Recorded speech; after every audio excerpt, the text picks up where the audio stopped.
Well, good morning, everyone, and welcome to North Hobart Oval on this beautiful and picturesque day. And in the first instance, we are coming to you live, of course, from Hobart. We send our very, very best wishes to any friends that are joining us in the northern states in Queensland. I know my son, daughter-in-law and grandson are up there. We wish them well. And anyone who's up there with battling with the elements, it's extraordinary to think that this country, the extreme conditions that we have, and down here south, well, I tell you what, we've got 500,000 people who live, I think, personally, in the best part of the country. This beautiful island. It's Andrew Silver-Fox Hopwood, and I'm very, very pleased to be joined in the co-commentary spot by the president of the STJFL, Jim Horn. Welcome on board, Jim. Thank you, Hoppy. Well done. What a great morning for football. Absolutely. Not a cloud in the sky. Beautiful temperature. A couple of cruise boats in down there at the wharf. You can see from here. Pretty smooth out there in the water, as you said, not like our northern counterpart in Queensland, where she's pretty wild and windy up there at the moment. Yes, again, we wish them well. Well, today's game, and of course, what we do know is that we'll have plenty of friends and our friends in the Mornington Peninsula who are here to play this game. If you are watching it, welcome to Tasmania, albeit via the screens. We hope you enjoyed today's coverage, and we hope that your daughter, son, friend, grandchild, whatever, has an enjoyable time here in Tasmania. Jim, this is a great initiative from the Mornington Peninsula to come across. Over the last few years, they've played varying teams, be it different representatives, whether it be the Devils.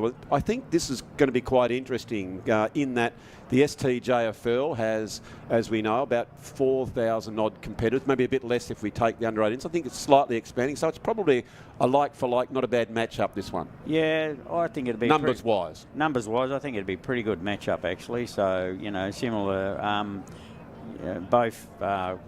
competitions haven't really started their footy season in full yet, so these girls, our southern girls, they've had one training run together. I'm not sure about how many training runs the Mornington Peninsula team have had, but it's a fantastic initiative from the Mornington Peninsula and the STJFL to have this game today. And not only are we having a girls game, an under-15 girls game, but we're also having an under-15 boys game. So 2 games in the one day, and then the Mornington Peninsula girls and the boys, they front up again on Monday to play North Hobart. So 2 games in one weekend. What a great weekend for footy. The weather's going to be fantastic. Yes, I understand tomorrow they're going far and wide, I think down towards Port Arthur Way, and have a little bit of a look around Tasmania. But I think it's also prudent, Jim, we thank some of our key partners who are bringing this game to us. Innovative Controls, New Balance, Bowen's The Builder's Choice, Speak Share, Bell Property, KS Night Sport, of course, workwear and safety down at Mornington. For those partners of the MPJ Football League, we thank them very, very much for coming on board. And of course, with the STJFL IGA, we're the local shop, over 80 stores around Tasmania, Bennett's Petroleum and Mood Food, and Brighton's Best Bakehouse, the home of the world-famous Australian National Award-winning tandoori chicken pie. It is wonderful to have those partners on board. And you can see the great enthusiasm out there, Jim, of course, not only president of the STJFL, but very esteemed coach. And you have on your CV, of course, not only coaching for a long time, Jim, but it's great to have you here because you've coached a lot in the female space and indeed coaching in that space as we speak. Yeah, I've started coaching the girls in 2016 when we first initiated the girls' football. And I think it was about an under-12 age group where I started, and been reasonably successful and had some fantastic girls play footy through the years, and a couple of the girls have gone on to be drafted, which is a fantastic effort in itself, and it's well done to those girls for the hard work that they put in to get to be drafted. And I look forward to this year. I'm coaching under 16 girls again this year at Claremont, and I look forward to having a great season with those girls. I thoroughly enjoy coaching girls. I think, you know, they're a different to coaching boys. They have a few different personalities. Yes. And so and they're willing to learn, and they put everything into their sport. Yeah, I'll talk a little bit more about that later on, as I've coached in both, and it is very different. But we are now back here for the centre break. They go up. In the ruck was Simmons from Mornington Peninsula. Got the tap out. They go into the attack inside 50 early on. Well picked up there, and struggling with Celeste from, who is the winner of the Beakley Award from Lauderdale, representing the STJFL. Ball bumbling along, well played by Hanlon. She gets the ascendancy, slightly pushed over, but comes back. Good work here. Trying to find their feet on this very historic ground. Simmons has got the tap out, and she's been very, very good below her knees. Goes out now. Nice above the head, keeping wide. They're going forward now. A nice, strong tackle. The umpire says, let's call it on. So no stoppages already. We're in under a minute of play as the STJFL get their hands on the ball. It goes out wide towards that boundary line, ever so close as they deem to pick it up. Another strong tackle. And that's very well played as they do go into attack, mounting that assault on the ball. Quickly go back onto their feet. The STJFL under the tutelage of Ryan Kinder from the Kingborough Tigers. You'd be impressed with what he's seen so far. Just trying to find their feet in a bit of a rhythm. It is early on, Jim, so you'd expect the skills will be interesting. What would you be looking for as a coach early in the season? Just how they go about it, how they attack the ball? Oh, I think so. The endeavour that they put in to get the ball, how they attack, and how they look for each other. It's all about teamwork and using your voice a fair bit. And I think that's sort of been one of the big emphasis. The girls tend to be fairly quiet when it comes to football out on the field, and so it's really hard to get them to use their voice. So, and I noticed that Ryan was putting the emphasis on using their voice when he was talking to them pre-game. So hopefully it works out well for them. So ball goes up again, another stoppage. Gee whiz, that was beautifully roved, going to the ball, and gee whiz, a sense of theatre there. That was well picked up, and the umpire says just gone that little bit too far, just on the limit there, Jim. I reckon one step too far. Yeah, I think you're right there, but have a look at this for roving of the ball. I think that might have been Grace Kinder, actually. She did a beautiful, beautiful job of roving the ball. Now it's the Mornington Peninsula. They just sort of steady. That was an aggressive kick, looking for Price. Price goes back in. Well, that's much better teamwork. Goes over to Cliff. Cliff held on to that ball, and that is holding the ball. One of the things too, Jim, I do like about the female space in football is the way they tackle. They really do look to get in and tackle. They're hard nuts, aren't they? They are. They have no fear, the girls. That's more to the point, isn't it? Yeah, they absolutely have no fear. I think sort of as the game develops and we get more of the younger players coming through, their skill levels will actually improve, and maybe that tackling fear might come into it. But at this age, most of these girls probably have only been playing a couple of years, so they're not frightened to go in and tackle hard. They certainly aren't. So I can see here, nicely done, Celeste. She's a ball magnet. Very, very good young player. Gets the handball off. That's well worked here by the Tasmanian team as they go to pick it up again. Back around. Well played there by Bain, but she's tried to do a little bit too much. And Ruby Wilson has affected a very, very nice tackle. Tries to find Cliff. Cliff quickly now. So this is their first entry inside the 50. And Wallace is there to take a very strong mark in defence. Wallace. Further afield to Kinder. Great vision then. It was terrific play by Kinder to find that space, but it's that kick that's let them down. And it is the Mornington Peninsula. Not a lot of system in that particular kick. It's one of the things there, Jim, just maybe to get the blinkers off and have a little bit of a lateral thinking, lateral looking to see if we can move that ball to open it up. I think that was an emphasis from Ryan when he was talking to the girls, was about using your vision and opening the game up. Absolutely, and that ball now has gone out of bounds, and it will be another throw in. We can see here that was a very, very strong tackle. And already Phoebe Celeste, who has had a dominant season last year, Jim, and she seems to be just taking that work. I do understand she's had quite a good pre-season, the young lady from the Lauderdale Football Club, and she's got many possessions so far today. Yep, been in control out over there on the wing. And we're very, very lucky, can just go down on the boundary line. I believe Jezza Jones is down on the boundary. I welcome you now, Jezza, and what is it like down there at ground level? Well, isn't it a marvellous day here today? You know, we try our best to put the weather on when the Mornington Peninsula come over, so it's beautiful over here today.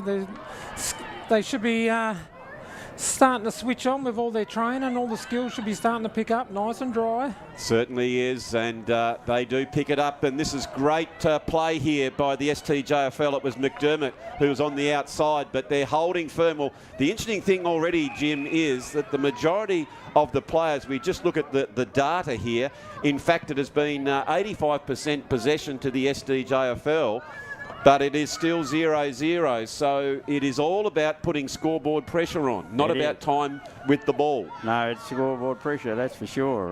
You're right, it's about 85% possession to the STJFL, and the STJFL have got the ball down on the 50-metre mark. So it is McKendrick who swings around on her trusty left boot, gets it to where the hot spot is, picked up nicely there by Callanan. She tries to swing that round, but the defensive work, Jezza, so far has been terrific by the Mornington Peninsula. Yeah, very good start, and they're manning up well, and they're actually, the back line is it's coming along well. I think the centre line is where we've got to, for both sides, is where they've got to start getting out and getting a bit of space there. Yes, so far it has been the STJFL with most of the possession, but stoic defending by the visitors has been able to lock that ball in and stymie. They just haven't had any time and space yet, Jezza, in the forward line, have they? No, not as yet, but they've got a very strong back line, and it's very good to see the Mornington Peninsula standing up back there. Okay, so they do pick it up. That was strong play there by Doherty there for the STJFL.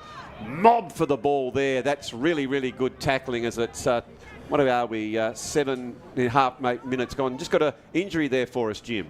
Yeah, Mornington Peninsula girl. Looks like she's got a bit of a bump to the hip, I think, and they're just coming off for a break, I reckon. We'll keep an eye on that, and for all our friends watching from the Mornington Peninsula, I know we've got some fantastic trainers. Of course, we've got the great forgotten BG down there, Johnny Gibb.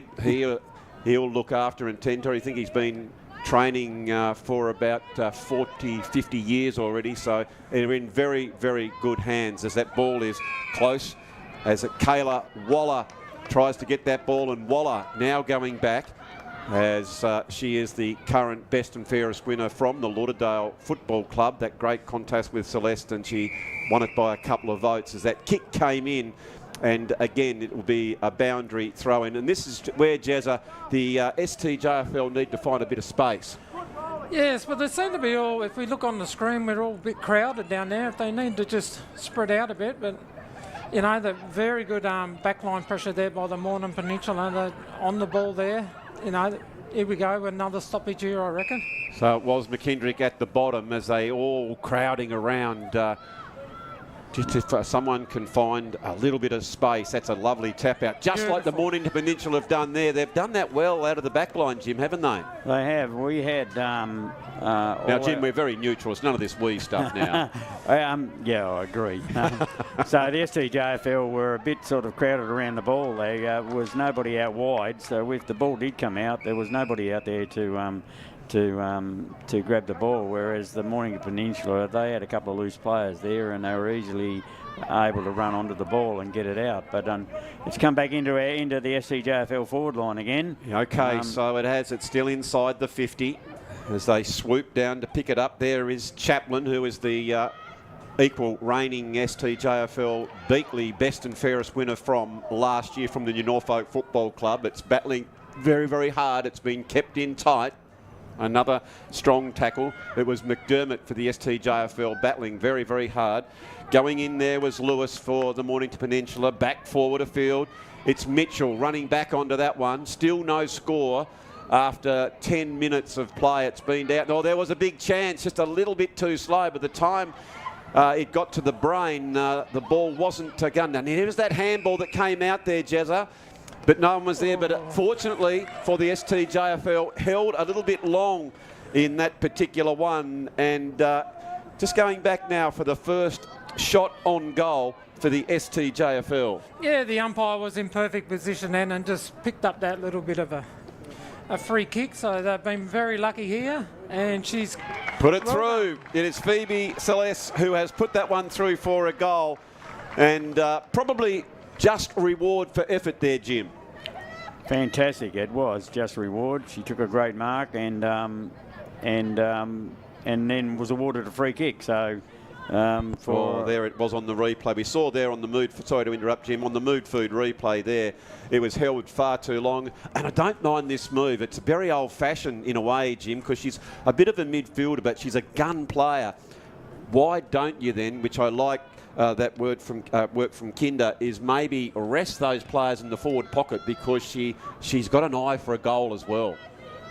Certainly has. I think rotation-wise today, we've got STJFL, each team's got 4 on the bench, so and the weather is fairly warm, so I imagine that the rotations are going to be pretty quick today. Oh, very much so, and the whole concept behind this too is actually giving everyone an opportunity to play. So here is a big opportunity now for the Mornington Peninsula out of the centre of the ground.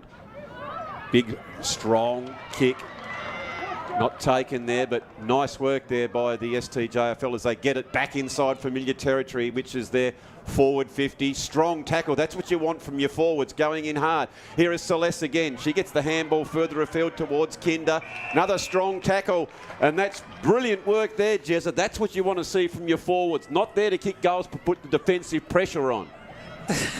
Oh, it's gone the other way. I apologise. That's great tackle, wasn't it? Yes, no, it certainly was. Like we said, we've gave them much praise, the back line this quarter. Haven't they done a great job, Jez? Yeah, we just hope we had one go forward then. Was just hoping to see a little bit more from the Peninsula, but, you know, the kick didn't go as far and I was caught behind. So, you know, the S2JFL moved it forward again. So, but due to Morning Peninsula, back line this quarter is standing up real good. They certainly are. That's very much so, as that ball is in dispute. Good tackle there. I think it's Waller at the bottom of the pack. If she's anything like a mum and a dad, she'd have a head as hard as a cat's head, no doubt about that.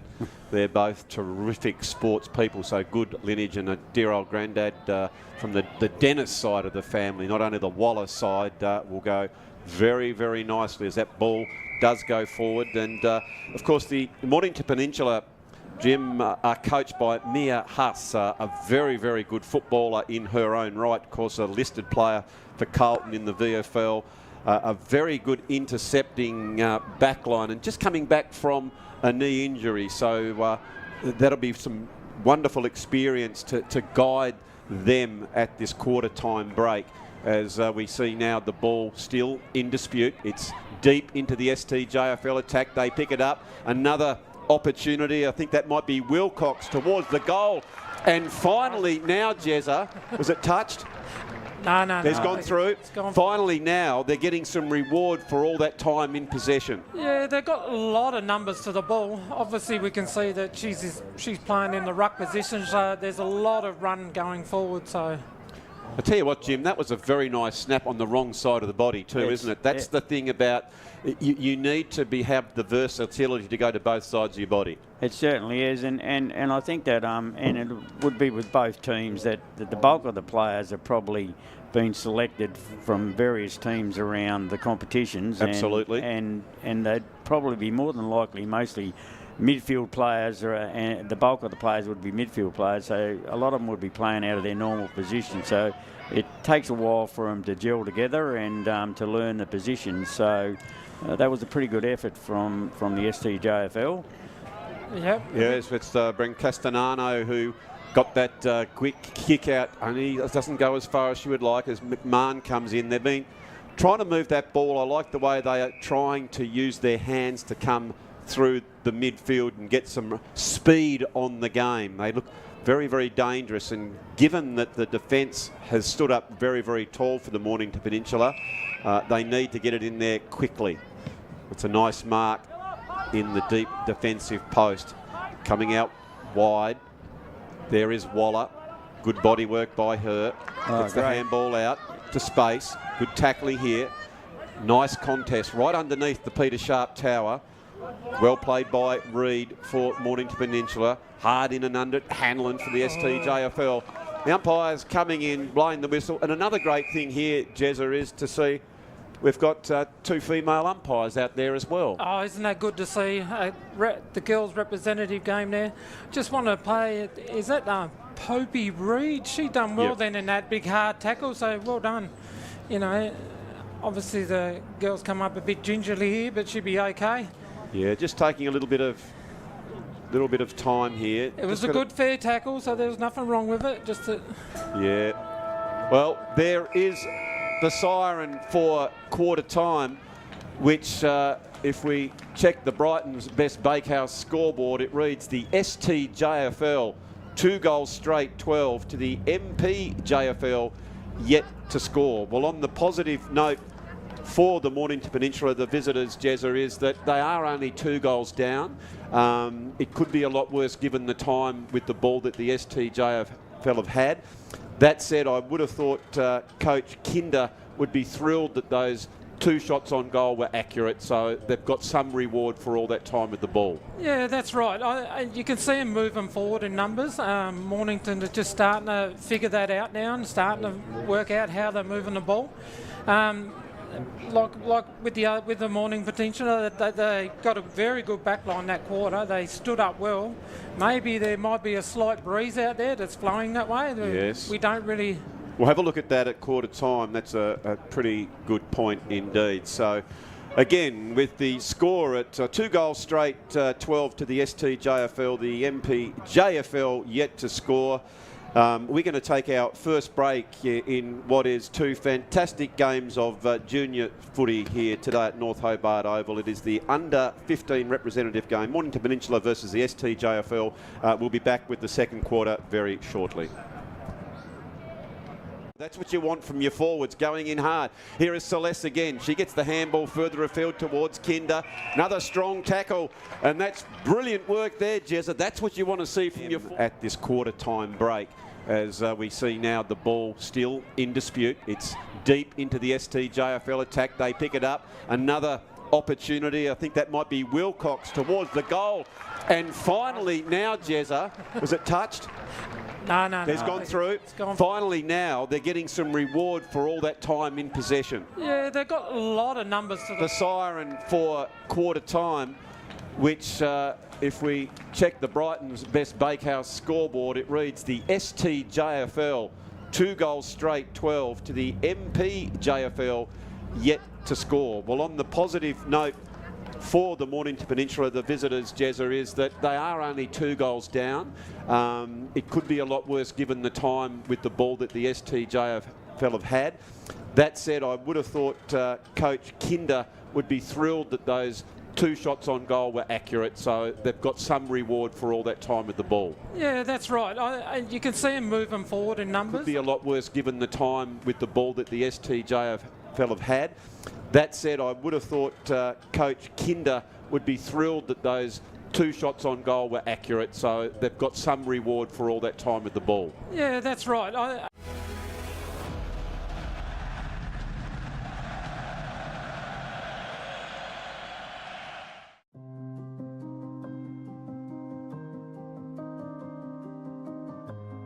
Trading for over 15 years, we are a wholly owned Australian company, valuing safe delivery, the integrity of our people, and the quality of our work. Dynamic quick and effective, our end-to-end security solution will keep you and your facility protected with 24-hour support, 7 days a week across all postcodes. We are out-of-the-box thinkers, providing the latest cutting-edge technology, design and equipment, offering electronic security, perimeter protection, vehicle mitigation and manufacturing. We integrate and innovate our service and products, designing, engineering and servicing all of our offerings. Our core industries include corrections, infrastructure, defense, policing, controlled substance, and commercial.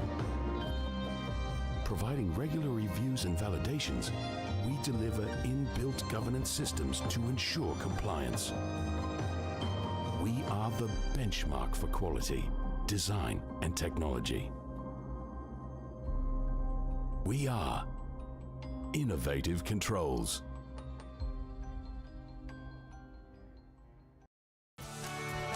This program brought to you by IGA, where the locals matter.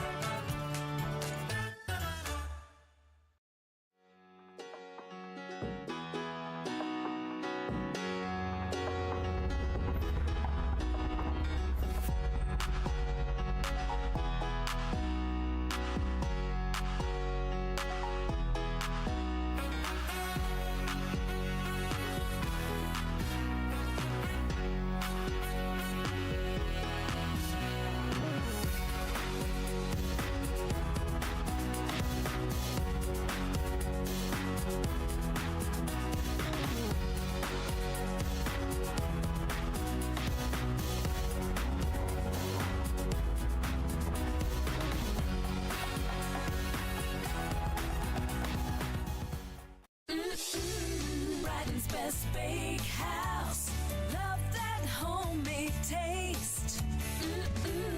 Brighton's Best Bakehouse, delicious in every way. Loving the taste, love it homemade. Their own recipes, freshly baked. Brighton's Best Bakehouse, love that homemade taste.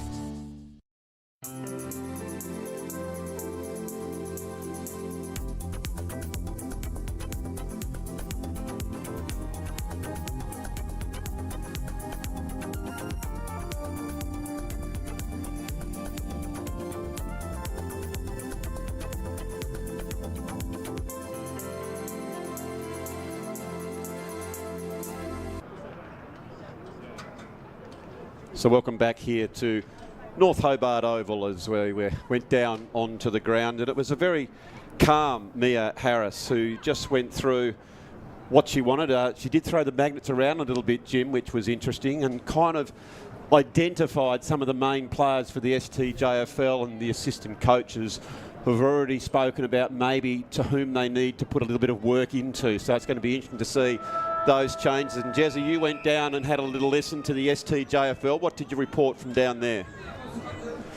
See that what we're seeing on the television about the congestion in the forward line and all that, the girls are picking up on it. So So the coaches also made mention. I think I did listen, but just back to this, Jez. Here they go. That's well played by Coley, who goes towards the goals. Much better play there by the Mornington Peninsula as they opened that one up, and that's a bright, better start. Sorry, Jez, back to what the coaches had to say. yeah, it was another good thing they mentioned about the sun. Yep. So the sun, when they're kicking up that way, the sun's in their eyes. Yeah, okay. So they're saying that the STJFL need to put more pressure on the Mornington Peninsula this quarter, because but the Mornington Peninsula have come out strong this quarter. Oh, they certainly have. That's a beautiful mark taken by Coley, who's got a couple of key possessions already, but it's gone in towards the forward line. But the STJFL mopped up very nicely as that mark now has been taken by Pelham. Pelham goes out a little wider, looking towards Bain. She's outnumbered, and the numbers win the time for the Mornington Peninsula. Little bit of a scrappy kick, can't got any big momentum in that. And you can see them on all fours now, fighting very hard for the ball, as is always the case, Waller. And it will be now another ball up. How calm was it down there at quarter time with both teams? You know, there was no shouting. No one was, you know, directing, you know, shouting orders or anything. They was both. They committed to this game. They are, aren't they? They got their forwards and their backs and their centres, and they. It's all very structured, isn't it, Jez? Yeah, it's very good to see that. You know, the boys' football tend to go out a bit more, but the girls are more relaxed and they're happy to... Oh, yeah, no, it was good down there. Very calm, but very professional as far as what I observed from the Mornington Peninsula with Mia Huss and her assistants. But this is problematic as the STJFL are on the back. Almost touched that one. I reckon on that one there, Jim, maybe a lack of communication from the STJFL. I think that particular time it was Callanan who probably could have taken a bounce and run that ball right into the goals. Yeah, she had the distance to do that, We can see there, sorry Jim, just on the Mood Food replay, she had probably 7 or 8 metres on her opposition, but just that lack of communication, I reckon. Just needed to kick the ball a little bit higher because the girl in the Mornington Peninsula girl is fairly tall down there in the back line for them, and she just had the reach to be able to touch the ball. Actually, when I was down there, some of the height, like young Molly Wilcox and for the STJFL and Isabel Simmons, I am roughly about 180, 181. So what's that? The Collingwood 6-footer. So I'm saying 5'11", me, 5'11". And those girls, I was looking at them directly in the eye. So they've got a little bit of height. Very athletic, a lot of these young ladies too. Probably play a variety of different sports. As there is Cole again, fighting very hard. It's a good move. She has gone onto the ball as repelling that particular attack. And going back now, that was well done there by Burke. Burke gets it inside to Waller, and that's a very strong mark. Waller plays on immediately, just like a dear old mum does for Lauderdale. Gets it down to that area of danger. Brilliant work there by the STJFL. A quick snap by McMahon, and has just missed that one. So a couple of good inside 50s there, Jezza, for the STJFL. But 2 behinds this time. Yeah, that's right. That just goes to show a little bit of, you know, we just need that little bit more time to, you know, maybe a lack of talk and all that back down there. But I reckon there wasn't a lack of talk down there at quarter time, so yep, that's not the trouble here. That was nice play there by Waller to understand where she was. Beautiful that's a mark. Magnificent mark taken there from the Mornington Peninsula, just on their back line. They go a little bit wider towards the boundary line. Well, they're played there by Ingram. Gets a quick scrappy kick. Well done by her. Close towards the line, going in very hard there is Poppy Reid. And again, it will be a ball up. Tell you one thing that will happen, Jim, those water carriers will be very, very busy today, I would have thought, given the warmth. I went out there and you make sure that you've got that sunscreen on. It's very, very hot down here in Tasmania. Very hot, and you're right. I think the water carriers are going to be doing the work today. I was just watching the game. The intensity from the Mornington Peninsula team has certainly increased in this quarter. It has, hasn't it? The manning up and and leaving players out in the open space has been really good. And that really, really good mark as well was Jessica Gray for the Mornington Peninsula. I didn't quite call her name, but Gray took that very, very strong mark as the Mornington Peninsula mount an assault. Or you go up. If you do go up, you've got to kill the ball. Well roved there by Reid. Reid gets it towards that loose player, but just an errant kick there, Jezza. But the intent was good. The players had a bit of space. Certainly is, and it's good to see the space open up again on the ground. They're all starting to spread out a bit. I did talk to a few people down there, and they said just usually with these rep games, everyone gets excited in the first quarter and want the ball. But now as the game goes on, it will open up. So good, strong tackle there by Singleton. Tries to get the ball moving. Good block and shepherd that as well, provided by that same player in Singleton.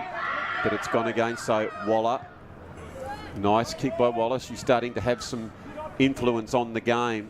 in this quarter with 3 or 4 very good possessions. Held for quite some time. The umpire's given a little bit of latitude on that particular occasion for Simmons, and it's going to be a ball up favouring the STJFL. I reckon that's about 60 metres out from their goals as they now get a bit of a tap out. It's quite incredible, isn't it, to sort of think that in the opening round of the AFL had to be cancelled to weather, and here we are unbelievably in such glorious conditions here. Of course, it's early autumn. I have to say, Jim, I reckon this is the best time if you are visiting Tasmania. Sometimes you get that little bit cool in the morning, but traditionally it's calm and you get these steady windless days like we have today, and it's absolutely a beautiful day. I reckon those at least 10,000 visitors off those 2 cruise ships would be enjoying every minute of Tasmania. Certainly, great view from the top of the mountain today. So, you know, for those tourists that heading up the top of that mountain, not a cloud in the sky. So here they go, Mornington Peninsula. That's terrific play by them, taking a bounce and trying to open it up. I like the way Singleton, she's trying to drag the rest of the players with her, saying, come on, come with me. And Tilly Mitchell goes back, showing courage. But now it's picked up by the STJFL's Celeste, who kicks that ball long towards the goals, and it has just gone out of play. I was just thinking to myself a few minutes ago, Jezza, that Phoebe Celeste has gone that little bit quiet, and there she's bobbed up. You can't keep her out of the game. I know Mornington Peninsula spoke about her at the break, and they wanted to do a little bit of work on her because she was so deadly on getting those positions in the first quarter. That's good to see they picked up from her, but I guarantee they'll put someone on her and quieten her down, and someone else will pop their head up. And well, it's exactly what's happened, hasn't it? So Wallace sort of got off the leash a little bit in this quarter, so it'll be interesting to see how they go. Trying to... I've seen Isabel Simmons from the Mornington Peninsula. She's been into a couple of contests this quarter, and I think 3 or 4, so she's doing well. She has. They picked up back there. She's certainly doing a very, very good job. Also, Mellis as well, the couple of young ladies who are wearing the helmets have been standout so far for the Mornington Peninsula. Yet to get a goal, but they have got it down there a couple of times, and it's a very competitive game, Jim, so far. It's 2-2-14 to 1 behind, but it's anyone's game. The Mornington Peninsula do look quite dangerous. It's just been that final third so far. They haven't got it across the line. Yeah, the score really doesn't tell the story, actually. I think that both teams are very even. It's just that a couple of things that the STJFL girls have done have managed to put the score on the board.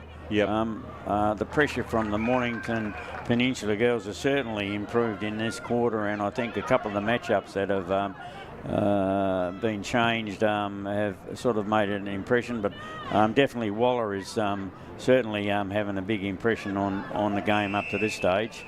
Well, we see a strong tackle there, and so it will now go to Kinder. Kinder, it's a good-looking kick to the danger area, and Naylor has taken a strong mark. I would have thought probably a little bit too far out to score. This is where the forwards need to try and create some space. Mornington Peninsula have got some numbers back, and it's off the side, and there's one of your favourites, Jezza. I think that might be young Simmons. Jessica Gray. Is it Gray, was it? Yeah. Her and Simmons, they're doing terrific job so far. So now, last line of defence. I think when we see it open up, we see the ball move very quickly. Yes. But when it's crowded and all that, we're just seeing short kicks, and that's when the mistakes are being made. Just little mistakes. Yeah, well, of course it is very, very early pre-season. That's what this game's all about. It's Phoebe Celeste, who was dominant in the first quarter, gets it in, and well marked by McDermott. Had a eye for goal there, Jim, didn't she? Like a good forward. And I like the kick because it created the space, ran into instead of kicking to a player, kicked to space, and that's a great goal by her. Back to that again, Jim. You as a coach, I personally encourage that type of kick. Instead of kicking it to the top of the head of a player or a contest, have a look at this kick as we see here on the Mood Food replay. It went to the space over the back. It gives the forwards an opportunity to run onto the ball. What happened there, Jim? Was that touched or missed? on that. I thought that went through for a goal. So did I, actually. I'm not sure. Is there some confusion here? Here we go. It's gone back in. I think definitely. It definitely went through for a goal. Maybe the young lady thought it missed. Anyway, it's been cleared up. That was a great goal. She certainly had her eyes on the ball all the way into there and attacked pretty hard when the kick came in. So here was the kick. No doubt about that. Straight through the middle. The only problem would have been as if it was touched, and it certainly wasn't. So as we check the Brighton's Best Bake, the Mood Food, the Brighton's Best Bakehouse. We've got so many scoreboards and partners to mention. It is 3-2-20. Of course, the Mood Food, Brighton's Best Bake. I'll get it right in a minute. It is early in the pre-season. 3-2-20 to 1 behind.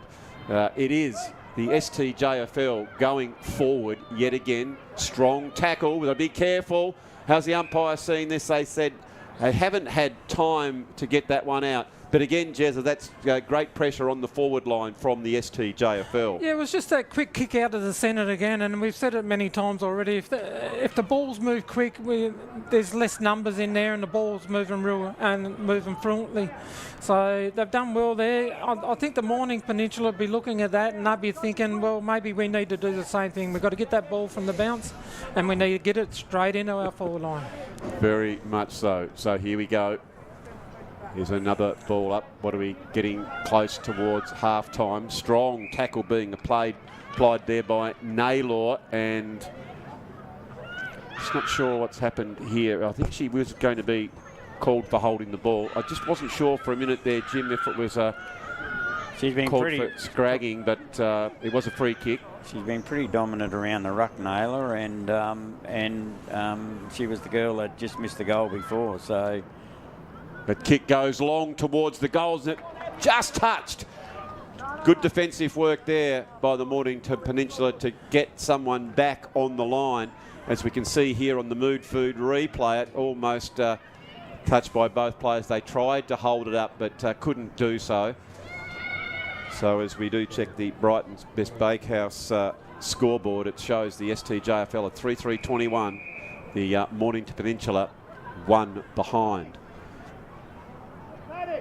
Again, terrific conditions here at the spiritual home of football. Of course, Jim, the new home of football. We would like to see a sod be turned on this new stadium. It is taking a little bit of time, but for me, there's just the mystique, the brilliance, the history that is the North Hobart Oval. It's a wonderful facility here, right in the heart, in the North Hobart area.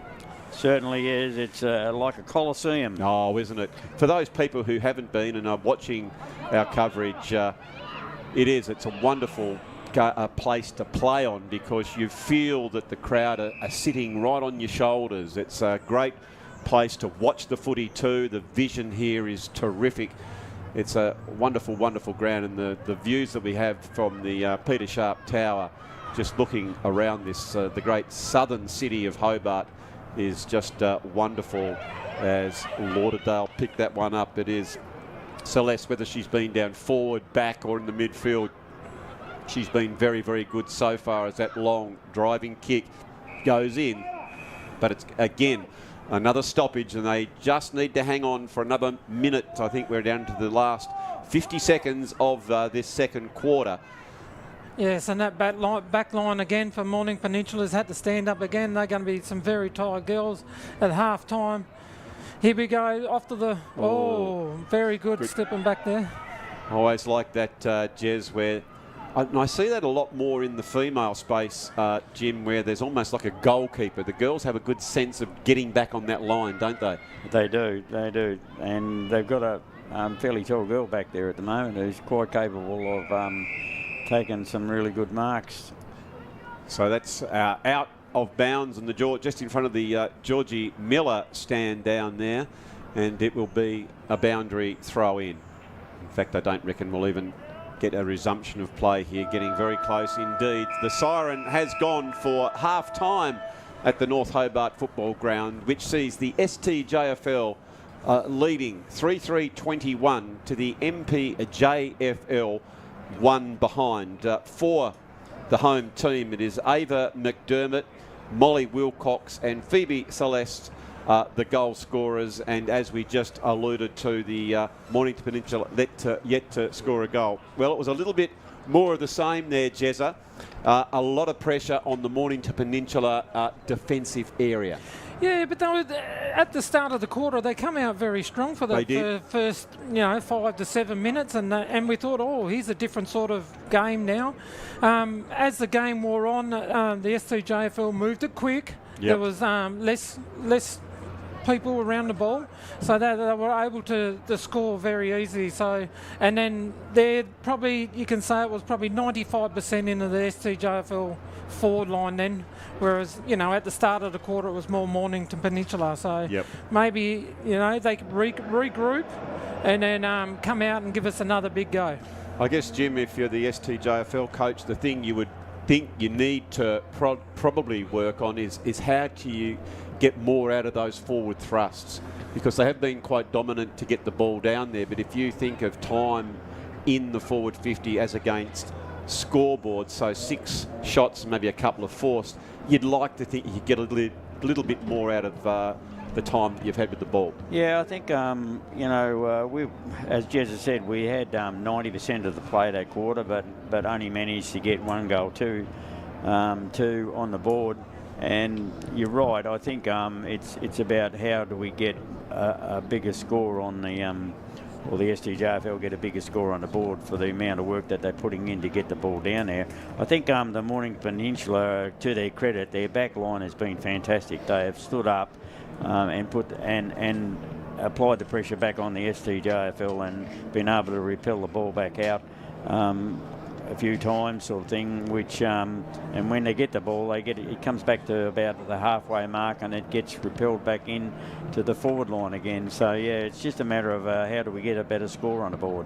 Absolutely. Well, we'll take our half-time break here as we see some of the young fellas who'll be invested in the next game starting to warm up. But it is the STJFL 3-3-21, Mornington Peninsula 1 behind. We hope you're enjoying the coverage. Again, if you're watching from Victoria, welcome to Tasmania, and we hope you're enjoying the coverage. We'll be back with the second half very shortly. That's what you want from your forwards, going in hard. Here is Celeste again. She gets the handball further afield towards Kinder. Another strong tackle, and that's brilliant work there, Jezza. That's what you want to see from your at this quarter-time break, as we see now the ball still in dispute. It's deep into the STJFL attack. They pick it up. Another opportunity. I think that might be Wilcox towards the goal. And finally now, Jezza, was it touched? No. It's gone through. Finally now, they're getting some reward for all that time in possession. Yeah, they've got a lot of numbers to position, so it takes a while for them to gel together and to learn the positions. So that was a pretty good effort from the STJFL. Yep. Yes, it's Brent Castanano who got that quick kick out, only it doesn't go as far as she would like as McMahon comes in. They've been trying to move that ball. I like the way they are trying to use their hands to come through the midfield and get some speed on the game. They look very, very dangerous, and given that the defence has stood up very, very tall for the Mornington Peninsula, they need to get it in there quickly. It's a nice mark in the deep defensive post. Coming out wide, there is Waller. Good body work by her. Gets the handball out to space. Good tackling here. Nice contest right underneath the Peter Sharp Tower. Well played by Reid for Mornington Peninsula. Hard in and under Hanlon for the STJFL. The umpires coming in, blowing the whistle. And another great thing here, Jezza, is to see we've got 2 female umpires out there as well. Oh, isn't that good to see? The girls' representative game there. Just want to play, is that Popey Reid? She done well then in that big hard tackle, so well done. Obviously the girls come up a bit gingerly here, but she'll be okay. Yeah, just taking a little bit of time here. It was a good fair tackle, so there was nothing wrong with it. Yeah. Well, there is the siren for quarter time, which if we check the Brighton's Best Bakehouse scoreboard, it reads the STJFL 2 goals straight, 12 to the MPJFL yet to score. Well, on the positive note for the Mornington Peninsula, the visitors, Jezza, is that they are only 2 goals down. It could be a lot worse given the time with the ball that the STJFL have had. That said, I would have thought Coach Kinder would be thrilled that those 2 shots on goal were accurate, so they've got some reward for all that time with the ball. Yeah, that's right. You can see him moving forward in numbers. For Lauderdale, gets it down to that area of danger. Brilliant work there by the STJFL. A quick snap by McMahon. All about Asivi Celeste, who was dominant in the first quarter, gets it in, and well marked by McDermott. Had an eye for goal there, Jim, didn't she? Like a good forward. And I like the kick because it created the space, ran into instead of kicking to a player, kick to space, and that's a great goal by her. Back to that again, Jim. You as a coach, I personally encourage that type of kick. Instead of kicking it to the top of the head of a player or a contest, have a look at this kick as we see here on the Mood Food replay. It went to the space, over the back. It gives the forwards an opportunity to run onto the ball. What happened there, Jim? Was that touched or missed? On that, I thought that went through for a goal. So did I, actually. I'm not sure. Is there some confusion here? Yeah, no, here we go. 5 to 7 minutes, and we thought, oh, here's a different sort of game now. As the game wore on, the STJFL moved it quick. Yep. There was less people around the ball, so they were able to score very easy. So, and then you can say it was probably 95% into the STJFL forward line then, whereas, at the start of the quarter it was more Mornington Peninsula. So maybe, they could regroup, and so they were able to score very easy. So, and then you can say it was probably 95% into the STJFL forward line then, whereas, at the start of the quarter it was more Mornington Peninsula. So maybe, they could regroup and then come out and give us another big go. I guess, Jim, if you're the STJFL coach, the thing you would think you need to probably work on is how do you get more out of those forward thrusts, because they have been quite dominant to get the ball down there. But if you think of time,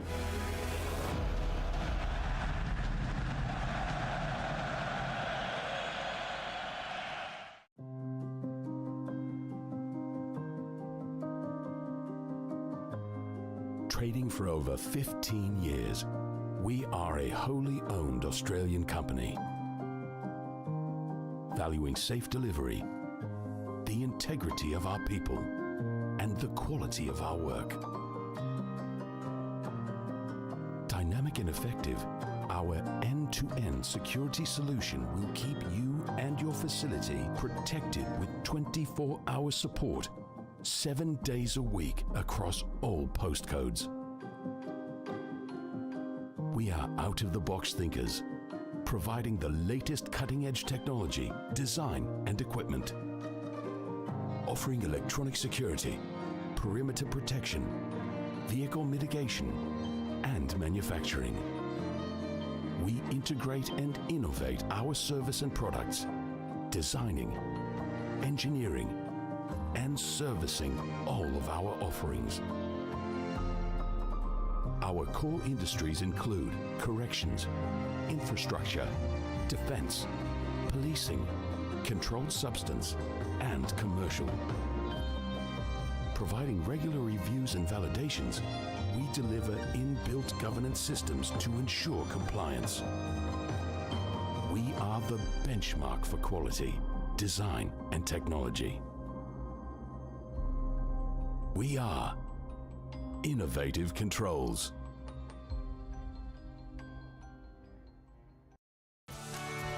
This program brought to you by IGA, where the locals matter.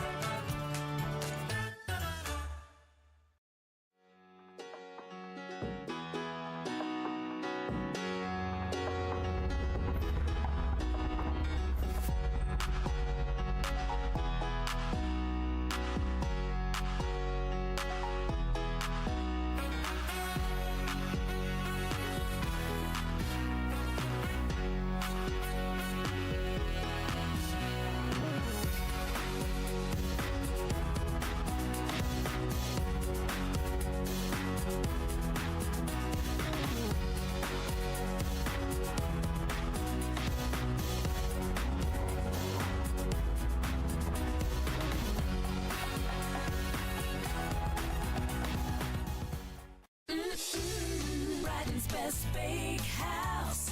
Love that homemade taste. Brighton's Best Bakehouse. Delicious in every way. Loving the taste. Love it homemade. Their own recipes. Freshly baked. Brighton's Best Bakehouse. Love that homemade taste.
So welcome back here to the North Hobart Oval as the Mornington Peninsula girls are just making their way out onto the Oval, the STJFL, all in readiness for what we hope is going to be a cracker of a second half.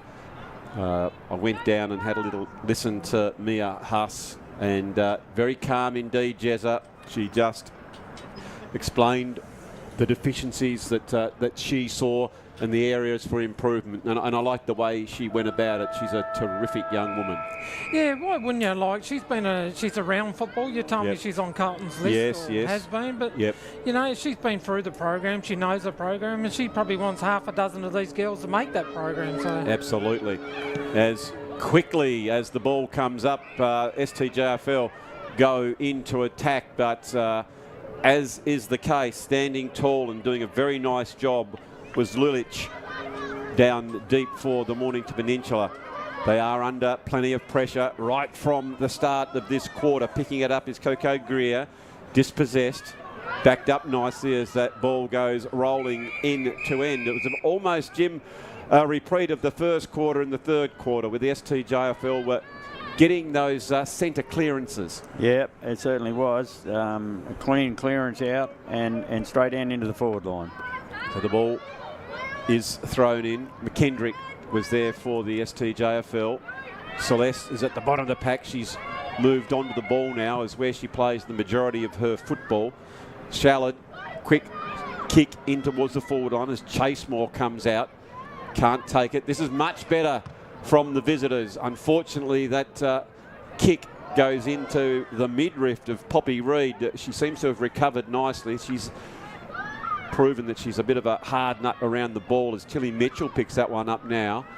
End over end stuff. Hanlon for the STJFL leads the race to the ball. Another handball comes out, dispossessed. Scrappy old dangerous kick back in towards the centre of the ground under enormous amounts of pressure. Just trying to get a few metres on the ball and get it towards the safety of the midfield area. That's a lovely handball from the STJFL. No clean hands at this stage. It is early in the season, as Waller provides a good presence down there across that half-forward line. Picked up now further afield by Chaplin. Been a little bit quiet by her standards, but it's early in the season. Comes over the back. McDermott, whom we know is a bit of a goal kicker, just rushed that one a little bit and through for the minor score, as we just check the Brighton's Best Bakehouse scoreboard, which reads STJFL 3-4-22 to the Mornington Peninsula, one behind. But already, Jezza, as I just come back to this one, it is the STJFL have kicked that goal. I think that was Hanlon with very, very... Was it Hanlon? No, I think it's... Elsie Chaplin. It was Elsie. I've just, as she went there, Jim, I thought that looks a little bit like Chaplin. But back to you, Jezza, I was going to say, danger signs early, because already it's been a dominant STJFL in this third quarter. yeah, as we go back to before, you know, that quick movement, it just creates the space, and that's how the STJFL are running with the ball and got numbers at the ball, and that's what happens. Mistakes are made. Ball comes back out again. STJFL mark it, back in, goal. She's a beauty, is young Chaplin. I said just a few moments ago that she's a little bit quiet, and she probably thought I heard the old Silver Fox say that. I'll show you how a player can play footy. A good tap out, another quick kick in from the centre line. It just opens it up. It certainly does, Jez, and running hard is McMahon. She doubles back, tries to get the handball. They need to get some space if they can. So Mornington Peninsula trying to bottle the ball up. That's good defensive play by them. They're on the outside, though, the STJFL. They've got some space. But as soon as you fumble, that space is taken from you. Good tackle. Holding the ball, I think. And no, the umpire says didn't have prior, and it'll be a ball. Got to give him a bit of time, Hoppy. Give him a bit of time. Dear, oh dear. A little bit crowded in there. It certainly is. I thought just for a minute there, Jez, the eyes were open. The extra step might have been, but it is another ball going towards the goals, and it's through for a goal. Terrific snap out there. We'll have to see that one back on the replay. That Yes. moved pretty quickly out of that congestion. It was. We have a look on the Mood Food replay. It is almost the old-fashioned stacks on the mill, and it was Molly Wilcox who picked that one up, threw it on the left boot. So that's her second goal, as it is the STJFL 5-4-34 really putting their foot on the accelerator now, Jez. Yeah, they didn't mind they was complaining about the sun in the first half, but that doesn't seem to slow them down. They push them forward to that end. That seems they like kicking goals up that end. Well, Jim, you and I spoke about maybe the coaching staff for the STJFL in one hand would have been thrilled with the amount of ball that they had, but not so pleased with the efficiency. And they've certainly come out firing very, very nicely, as it was Burke for the STJFL down back. They've sharpened up. Here's a big chance for the Mornington Peninsula. They get it out wide towards Cliff. Cliff, good kick back in. Oh, a big opportunity. They can just pick this one up. And it's just gone from their clutches. They had the run on the ball in that particular one, but good signs for the visitors, as it's now going to be a ball up about 15 metres out from goal. Yes, let's see if they can do the same thing that the STJFL did and keep it in there and score nicely. Good punch out by the home team. Only goes down there as far as Donaghy. Can't pick that ball up. Gee, it's nothing better than getting the ball and running very, very quickly as it comes out now. So back in towards the STJFL. Scrappy old kick. End over end, but they're taking it as Wilcox. She's moved in towards the ruck. She looks very efficient. Nice work by them. Hands now. Well done by Ingram. Ingram trying to get some movement for the visitors. She goes in towards it again. It's a bit of a stalemate, and it is now a ball up. It's sort of really unbelievable how much footy's changed, especially girls' footy, with the way a couple of years ago it was all about just get the ball on the boot and kick it. Nowadays it's a more a handball game and running game. The girls are getting quicker at their footy, and their skill level is certainly improved. Now, Jim, we're very, very fortunate now. We've got a new visitor, nothing against Jezza, but we've just sort of booted him out. Of course, we've got some Mornington Peninsula royalty have come in now. And I was talking to Rick just a few minutes ago down there. Now, Rick, can you tell me what the position you hold? With the Mornington? Yes, please. Yeah, with the Mornington. I work as a head coach. It is the head coach? Across the board. So myself and Paul Hudson have been there for a number of years. But I work across both the boys and the girls program. So, Rick, tell me a little bit about the trip here. How has it been over the last few years in the development of this game? It is really good. And to summarise it, I guess we're away for about 100 hours, about 96 hours. Mm-hmm. And there's 2 games of footy each, so there's only 96 hours of other stuff. Wow. So there's only 4 hours of footy per team. Yep. So it's all about education, growth, well-being, nutrition, personal development. That's what we promote. Gee, it's fantastic to see you come down, and I have to say, Rick, when I went down at the breaks, I was most impressed with me, yourself and the other coaches, the way that you were dressing the players. You know, back in the day when I used to play, you'd see the veins come out from the side of there. Just sort of rushing. Yeah. It was very calm, calculated, and the way you're going about it, it was very impressive. Well, coaching is about understanding your personnel, and asking questions to them lets you understand if they know what you need them to do. So the game plan might be a particular way, or some skill might be working for them, and you still ask them, how's it working for us, even if it's not working well. They come back with the answers, and so you just know straight away that they understood and they own it. Yeah, it's interesting like that. I must admit, I've been a wily old coach for many a year in the junior ranks, I guess, for about 30 odd years, and it's empowering, isn't it, if you can get the players to suggest the answers. You as a coach back in the day, it was just a beration, and telling them, but now it's just suggest stuff. You were spot on, absolutely spot on. I do a little bit of an internal moonwalk if I understand that this kid has got it. Yeah, you just go internally berserk with it. It's pretty good to see. It's pretty rewarding. We'll just get back to the game here. It's close towards the goal. Under a fair amount of pressure now as the ball's getting close to the line. Stacks on the mill. It is early in the season, Rick, and what are your thoughts so far on how the girls are going about it on both teams? These girls, it is really... the way I know coaching now, I work as an AFL coach developer in Victoria. Yep. And the way we coach now is we set it... I'm going to backtrack a little bit. I've got a coaching philosophy that's about setting a goal, making it relevant. Delivery's got to be essential and easy, and the purpose. Everything has to have a purpose. So what we do, we set a goal for the group, whatever the group is. It might be for 2 games or a whole season. You break up the season, all the games, and work the way you want to teach fragments of that game, and then put it together. It becomes a game. The girls are they're fantastic. They're so coachable at this level, both these teams. They're sponges. They just want to know more, and they keep asking more. It's great to hear. So that was young Elsie Chapman from New Norfolk / STJFL. As I said to her a few minutes ago, Jim, she'd been a little bit quiet, the reigning Beatley medal winner, but she has come good with those couple of goals. Rick, both Jim and I have coached in the female space, and it's very, very different coaching girls and boys, correct? Correct, it is. With boys, it's you've got to look at it the other way around. They'll ask you so many more questions. But with boys, I summarise it like this. If you can play footy, boys will accept you socially. And girls, if they accept you socially, they'll let you play footy. Yep. And so we have to coach accordingly.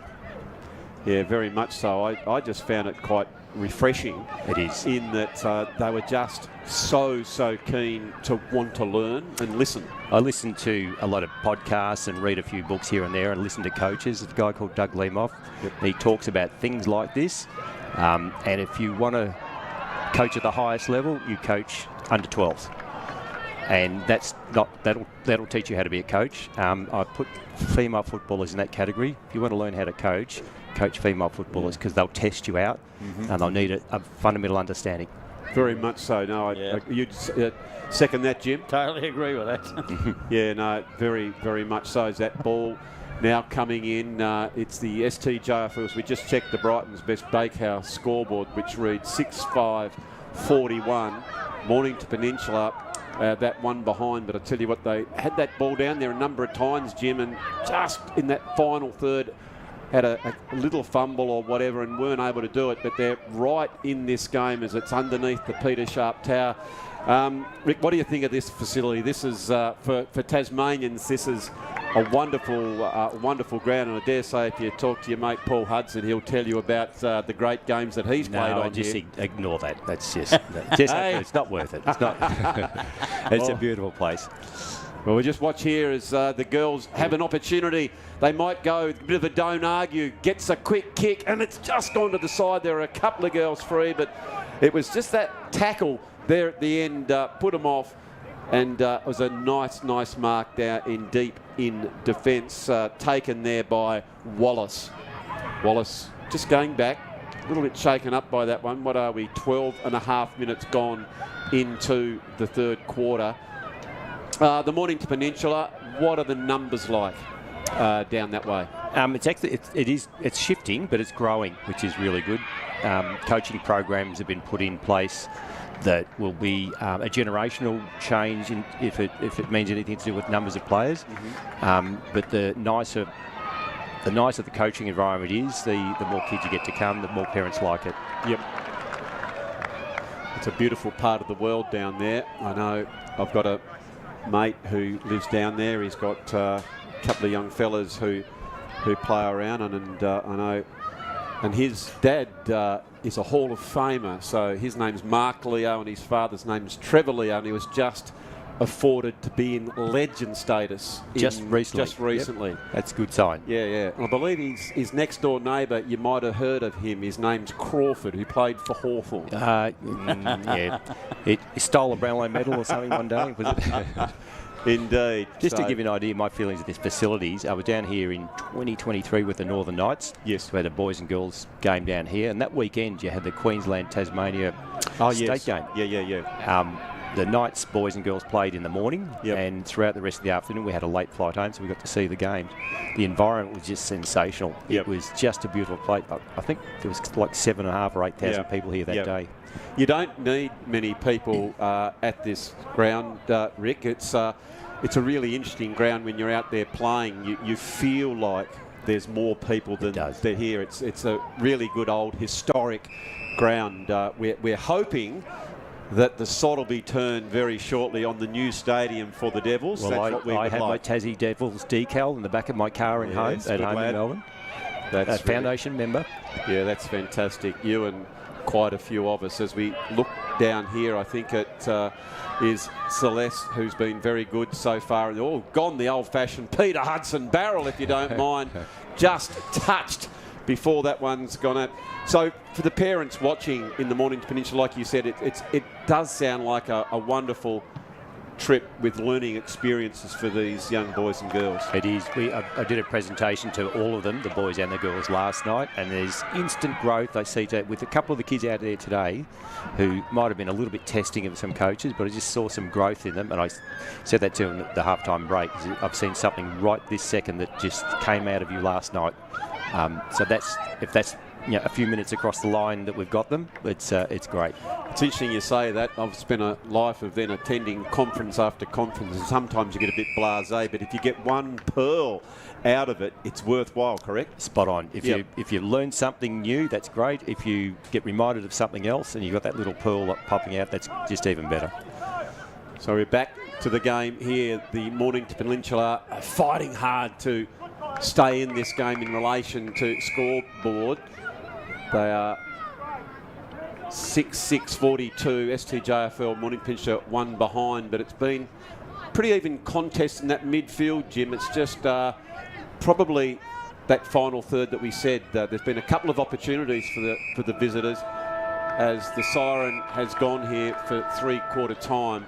So we just had that score. It said 42-1. But as Rick alluded to, there's a lot more than just scores here, Jim. Oh, certainly.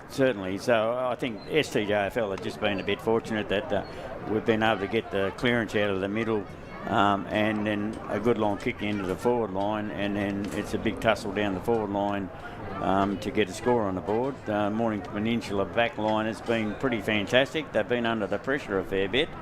But as I said before, I think that the score really doesn't tell you what the game has actually been like. It's been a fantastic game of footy. It certainly has. So three-quarter time break. I'm not sure if Rick's staying with us or he's got commitments down there. But, mate, I'll pre-it then by saying thank you for your time so far today. If you do have to go down there, we understand that, and we hope that you might avail yourself to pop back in to when the boys play very, very shortly. So again, three-quarter time, STJFL 42, Mornington Peninsula 1. We look forward to the last quarter very shortly.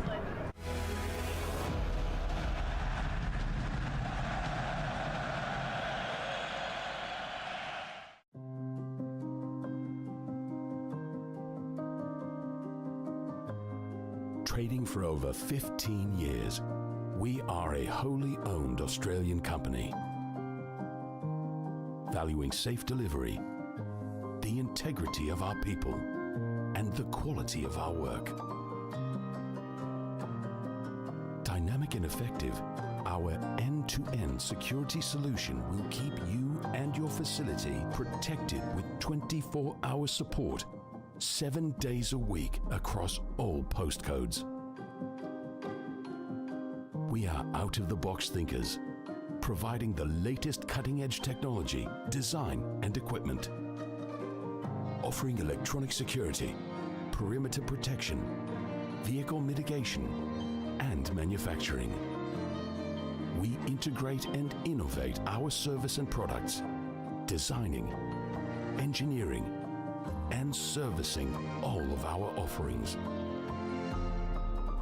Our core industries include corrections, infrastructure, defense, policing, controlled substance, and commercial. Providing regular reviews and validations, we deliver inbuilt governance systems to ensure compliance. We are the benchmark for quality, design, and technology. We are Innovative Controls.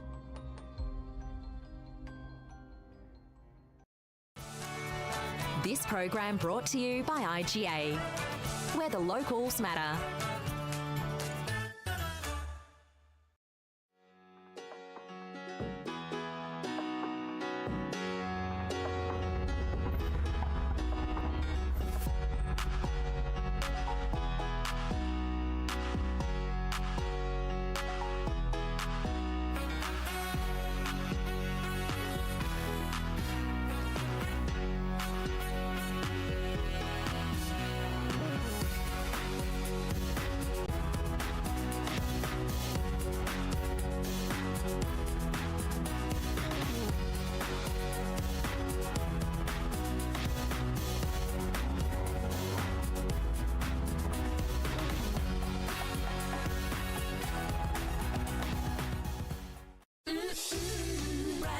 Best Bakehouse. Love that homemade taste. Brighton's Best Bakehouse. Delicious in every way. Loving the taste. Love it homemade. Their own recipes. Freshly baked. Brighton's Best Bakehouse. Love that homemade taste.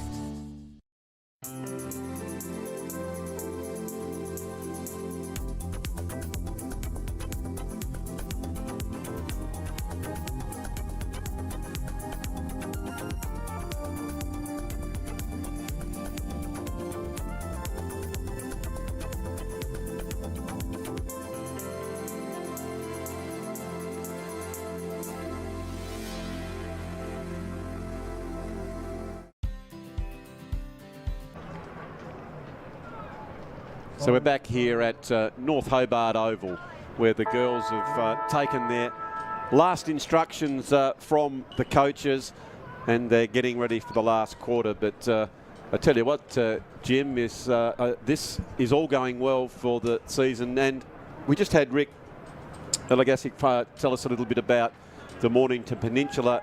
Tell me, for the viewers, how is the, I know it's very early doors, how are numbers looking in the STJFL and teams? Do we have any idea of what the season might bring? A little bit of a sort of an early inclination, but our team nominations are not due for another couple of weeks yet, so it's really hard to tell. But things look to be shaping up pretty well with numbers. Yep. I was actually talking to one of the North Hobart representatives here a couple of days ago, and they had 80 young kids turn up for Auskick, which was absolutely fantastic.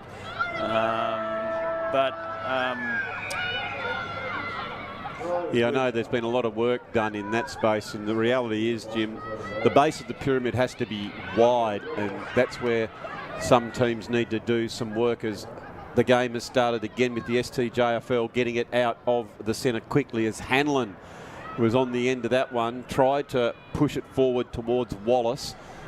She can't pick up the ball, so it is the Mornington Peninsula fighting very, very hard to get that ball. Scrappy work there, but done by Wilson, and that has been a quick kick in there.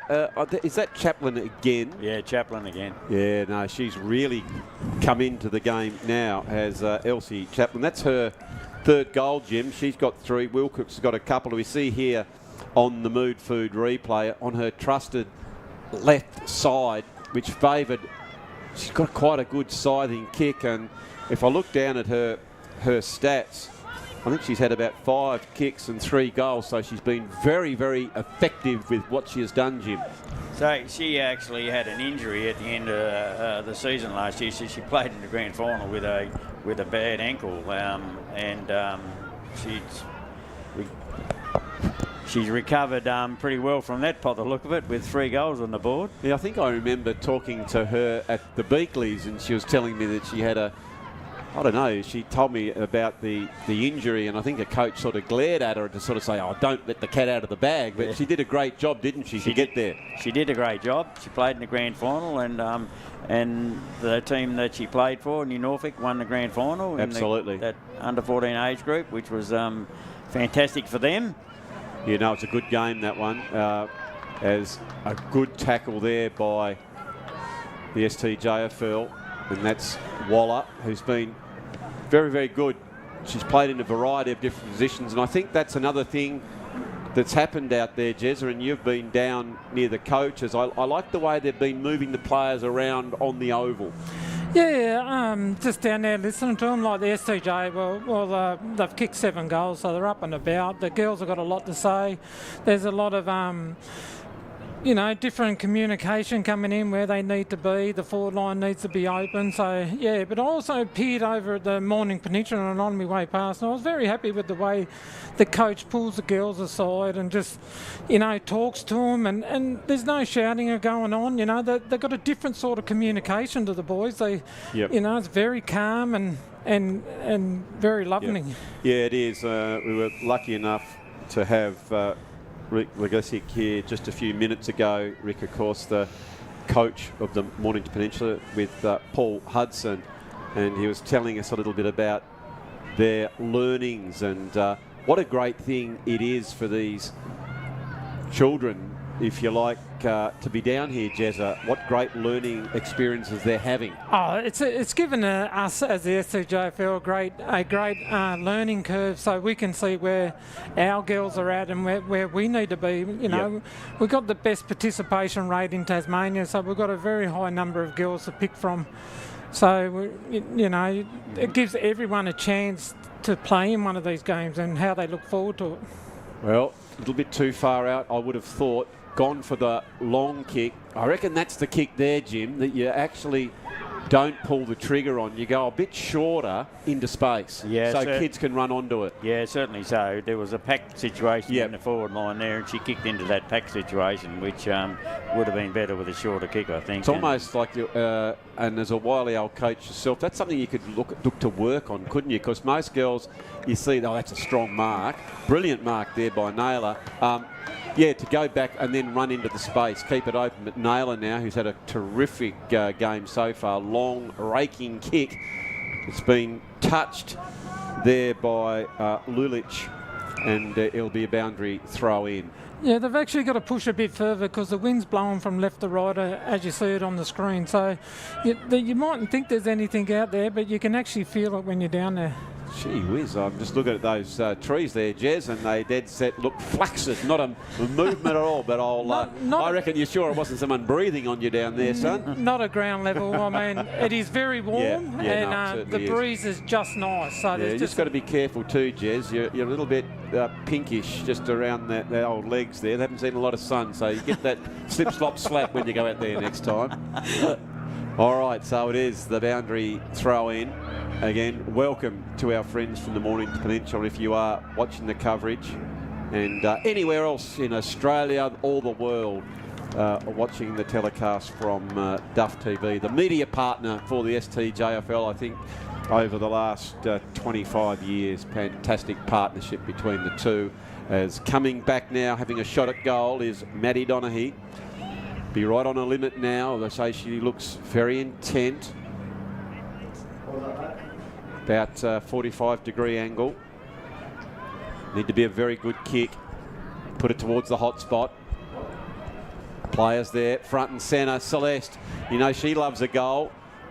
Kicks towards that one now, a little bit too far out and through for the minor score, which sees the STJFL move on to 7-8-50 to the MPJFL, one behind. Playing on quickly. Coming out towards the Peter Sharp Tower side. Strong mark there by Wilds. Great mark. Was a very good mark. Tall girl. Put herself in the front position. Just off the side of the boot. Couldn't quite find the accuracy on that particular occasion. And again, it'll be another ball in. It's down right underneath us here. Just waiting for the ball to come back in. Good tap out by the Mornington Peninsula. Overrun at that time was Shallard.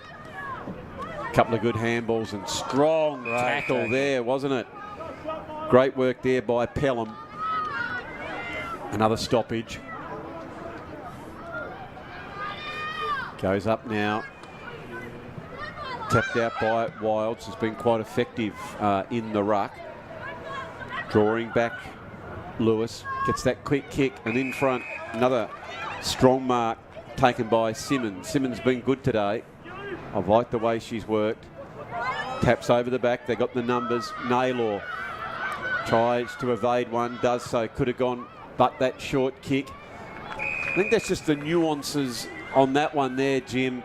On the on footy there, just getting the eyes up and seeing if there was someone short instead of just booting it as long as they possibly can. I think that's just a learning curve of the girls. Oh, it's definitely so. It's about, it's pretty hard to sort of get them into the habit of just taking that little bit extra time to open the eyes and look around. I think they're more frightened about getting tackled. Yep. Well, they certainly tackle pretty hard, these young ladies, as the ball's back in the middle. What are we? We're about 8 minutes into the last quarter. We hope you've enjoyed the game. It's been tremendous conditions for the young ladies to be playing in here at the spiritual home of football, which is the North Hobart Oval. For those who haven't been here, it is just absolutely magnificent location just in North Hobart. We can see from here the port area where we've got a couple of cruise ships in. Just over to the right of us, we've got Mount Welling or Kanyanya just up there. Just absolutely a picture is the city of Hobart, as the ball now is in dispute. Lovely tackle, and again be a ball up, locked inside the forward 50. 7-8-50. Very good performance by the STJFL, but some great signs from the visitors. There is Franciscanano for the Mornington Peninsula. They break out in that long kick into space, and there the forwards coming in. Couldn't quite bring that one up. It was McDermott who drove it into space, and that's the kick, Jezza, that I was looking for. That kick into space, not putting it on top of the forward's head, but putting it out in front so they can run onto the ball. Yeah, that's what happens when you've got space, you know. They can plenty of room to move about, so that ball come in pretty quick, and they have plenty of space to go for it. But, you know, she dropped the mark, but here we go again. We're going into that centre again where the ball, the big strong tackle there by number 5, Tiller. Yes, it certainly was, as the STJFL trying to tap the ball end over end. That was McMahon, who's had a cracker of a game now. There it is. If you are watching, there's one thing you need. There is the old Silver Fox. Put the coaching cap on. It's a lovely, lovely kick and a mark taken by Wallace. If there's one thing you want to do, and correct me if I'm wrong, Jim, is just practice picking the ball up below your knees. That's the key thing in this game. Most of the play, I know it's very sexy to take the big marks, but if you can pick the ball up below your knees, you are in front of the curve. Did all the hard work and the kick wasn't so good? No, it wasn't probably the best disposal on that one, Jim. Maybe he went for the short pass, but didn't quite get the purchase on the ball, as we are 10.5 minutes. It's a 16-minute quarter for the ladies in the under-15 division. Ball in dispute, holding it close, and they'll do a lot of learnings today, Jezza, the Mornington Peninsula, as they again have another game on Monday against North Hobart. Yeah, we wish the girls luck in that one. Both teams, this is what it's all about, these practice matches, and these guys. We don't have this sort of quality come over from Melbourne very often, so it's good to have a bit of a match-up and just see where you are for the future things in the middle of the year with this all schools and all that coming up for them.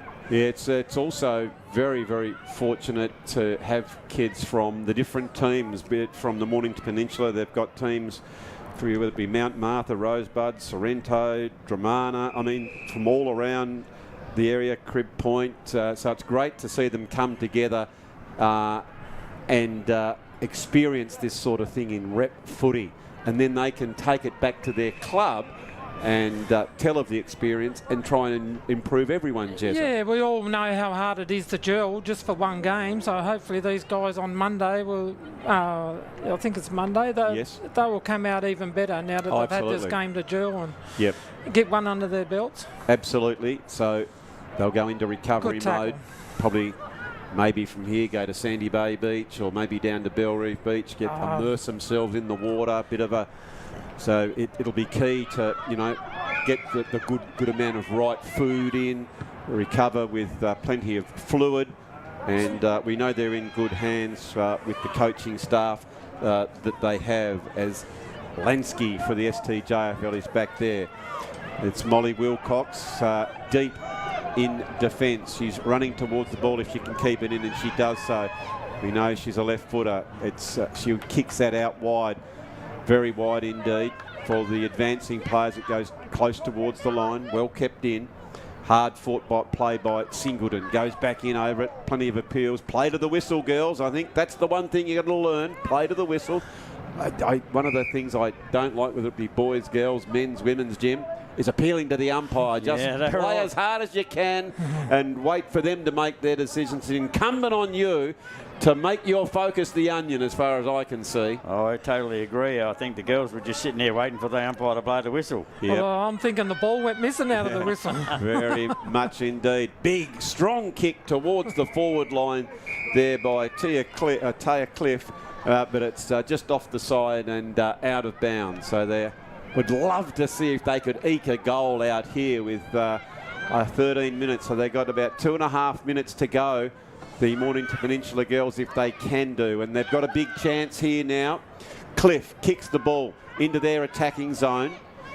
STJFL holding firm, strong tackle, and it will be another ball up.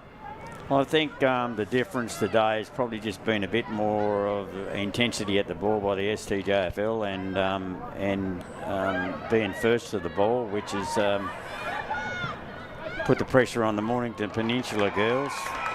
It certainly have, and there was Singleton, who's been terrific for the visitors. She had a shot on goal, but right on the last line defence was Molly Wilcox taking a timely mark for the STJFL. There's some big guns down there. They're trying to hold on. Celeste there kicks it out wide. She's looking for Waller. Waller running very hard, and also the speeds are there in Wilson for the Mornington Peninsula. Good contest by both young ladies. Look at them going in really, really hard, not giving an inch. Hard fought ball. Hard again. Well played by Waller. Gets it out to Bolwell. Good ball in dispute. It'll be another ball up. Gee, there was a couple of really good contests there, Jim. Certainly was. It was a really hard fought for that ball then. So Great. Here we go. It was indeed. STJFL, if they can get the handball out, they've got the player loose. Well played by the visitors. Trying to get it back over towards Wilson. They do get that kick. They need a mark.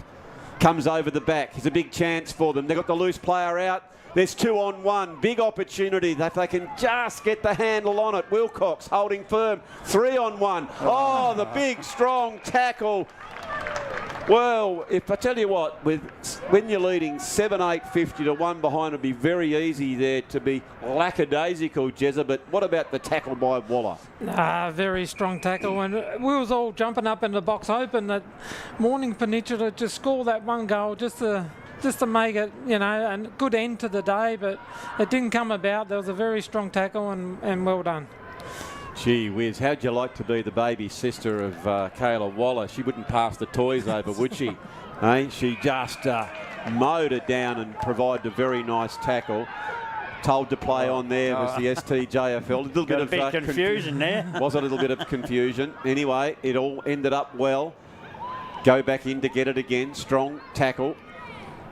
4 seconds. Sometimes the girls are too honest. They said, no, it's our free kick back there, but they didn't quite take the advantage. Cole goes inside the 50. And there is the siren. There were 3 girls descending on the ball, and they didn't quite get the shot.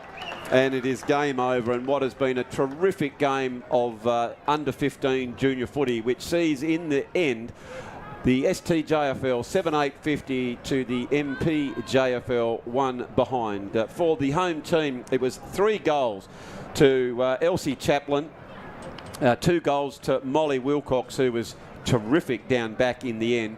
McDermott and Celeste with 1 goal each. So, Jim, as the president of the STJFL, you'd be absolutely cock-a-hoot at the performance by the teams out there today.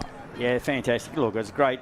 STJFL won, but at the end of the day, it's all about girls' footy, and I think both teams performed really well out there today, and they're lining up here to shake hands, and both teams, I think, team effort from both teams. So congratulations. I'd hate to be both the coaches trying to pick the best players out there today, because that would be a very hard task. Yes, no, they did very well. Ryan Kinder, I guess, will go in and be absolutely thrilled. And I think, Jezza, Mia Harris has seen quite a lot of bright spots. There were some very good individual performances, and there's a lot to work with for the Mornington Peninsula. Yeah, the back line's got to take a lot of credit. They stood up. They, the intense ball coming in time after time must have been hard for them. Yep. And to have 7 goals scored against you, you'd be a bit down, but you have to take some positives away about all the strong tackling and all that they was doing. And they'll learn from this, and we put up a very strong team, and it's all about learning, and that's what it's all about. Absolutely. So we hope that you have enjoyed our first game here at North Hobart Oval. It's the under-15 girls. I think we're going to have a little bit of a break here from now on. I think the next game starts at 2 o'clock. So now's the time to go and get the sangers, get the cup of tea on, and make sure that you are back ready to go for the next game. But if I can, again, thank very much indeed the following people, the sponsors, the partners of these football codes, Innovative Controls, New Balance, Bowen, the Builder's Choice, Speak Share, Bell Property and Night Sport, who come on board and assist in making this possible. And of course, Hip Pocket Workwear and Safety in Mornington. I know, Jezza, you are a rugged, tough man and you like your high vis, and you were telling me the other day when you were visiting Victoria, you went down to Hip Pocket and bought that new high vis. Yeah, not just about the high vis, it's having them safety boots these days. I know, and I looked down at you. You've got to look after the big pinkies. I know indeed. And IGA, where the locals matter. 88 stores around Tasmania. Bennett's Petroleum, Mood Food. I tell you what, they have fantastic coffee.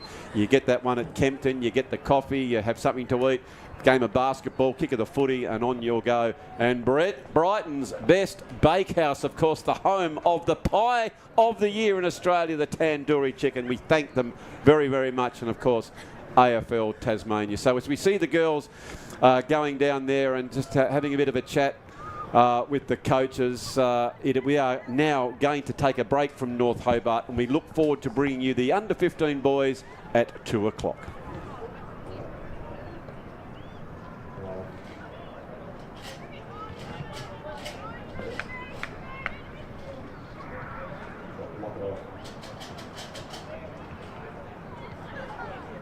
That's what you want from your forwards, going in hard. Here is Celeste again. She gets the handball further afield towards Kinder.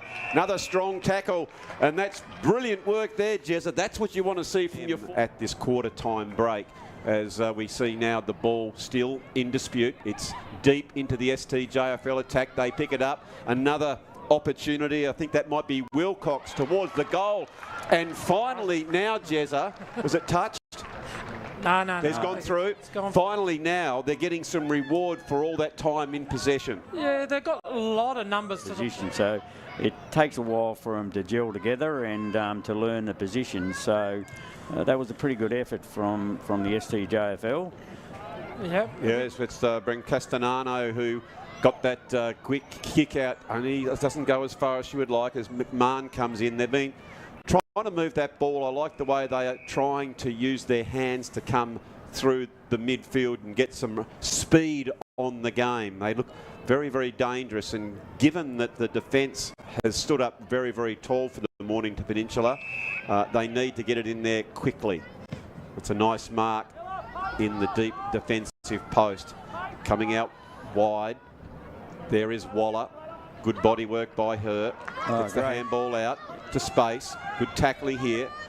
Nice contest right underneath the Peter Sharp Tower. Well played by Reid for Mornington Peninsula. Hard in and under. Hanlon for the STJFL. The umpires coming in, blowing the whistle. And another great thing here, Jezza, is to see we've got 2 female umpires out there as well. Oh, isn't that good to see? The girls' representative game there. Just want to play, is that Popey Reid? She done well then in that big hard tackle, so well done. Obviously the girls come up a bit gingerly here, but she'll be okay. Yeah, just taking a little bit of time here. It was a good fair tackle, so there was nothing wrong with it. Yeah. Well, there is the siren for quarter time, which if we check the Brighton's Best Bakehouse scoreboard, it reads the STJFL 2 goals straight, 12 to the MPJFL, yet to score. Well, on the positive note for the Mornington Peninsula, the visitors, Jezza, is that they are only 2 goals down. It could be a lot worse given the time with the ball that the STJFL have had. That said, I would have thought Coach Kinder would be thrilled that those 2 shots on goal were accurate, so they've got some reward for all that time with the ball. Yeah, that's right. You can see him moving forward in numbers. For Lauderdale, gets it down to that area of danger. Brilliant work there by the STJFL. A quick snap by McMahon. All about a Suvi Celeste, who was dominant in the first quarter, gets it in, and well marked by McDermott. Had an eye for goal there, Jim, didn't she? Like a good forward. And I like the kick because it created the space, ran into instead of kicking to a player, kicked to space, and that's a great goal by her. Back to that again, Jim. You as a coach, I personally encourage that type of kick. Instead of kicking it to the top of the head of a player or a contest, have a look at this kick, as we see here on the Mood Food replay. It went to the space, over the back. It gives the forwards an opportunity to run onto the ball. What happened there, Jim? Was that touched or missed? On that, I thought that went through for a goal. So did I, actually. I'm not sure. Is there some confusion here? Yeah, no, here we go. 5 to 7 minutes, and we thought, oh, here's a different sort of game now. As the game wore on, the STJFL moved it quick. Yep. There was less people around the ball, so they were able to score very easily. So, and then there probably, you can say it was probably 95% into the STJFL forward line then, whereas, you know, at the start of the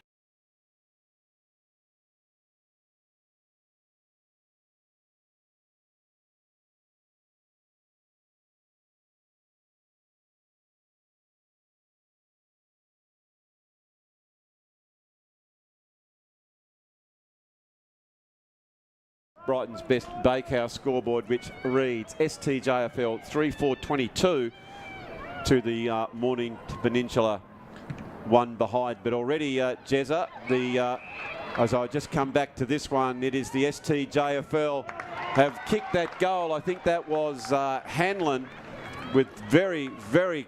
Was it Hanlon? No, I think it's... Elsie Chaplin. It was Elsie. I've just, as she went there, Jim, I thought that looks a little bit like Chaplin.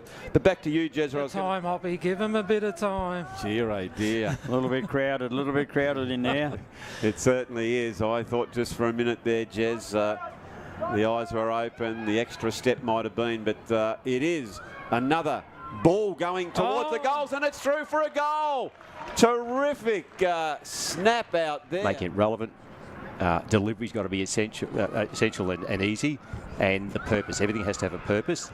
So what we do, we set a goal for the group, whatever the group is. It might be for 2 games or a whole season. You break up the season, all the games, and work the way you want to teach fragments of that game, and then put it together. It becomes a game. We said there's been a couple of opportunities for the visitors, as the siren has gone here for 3/4 time. So we just had that score. It said 42-1. But as Rick alluded to, there's a lot more than just scores here, Jim. Oh, certainly. So I think STJFL have just been a bit fortunate that we've been able to get the clearance out of the middle, and then a good long kick into the forward line, and then it's a big tussle down the forward line to get a score on the board. Mornington Peninsula back line has been pretty fantastic. They've been under the pressure a fair bit. But as I said before, I think that the score really doesn't... She can't pick up the ball, so it is the Mornington Peninsula fighting very, very hard to get that ball.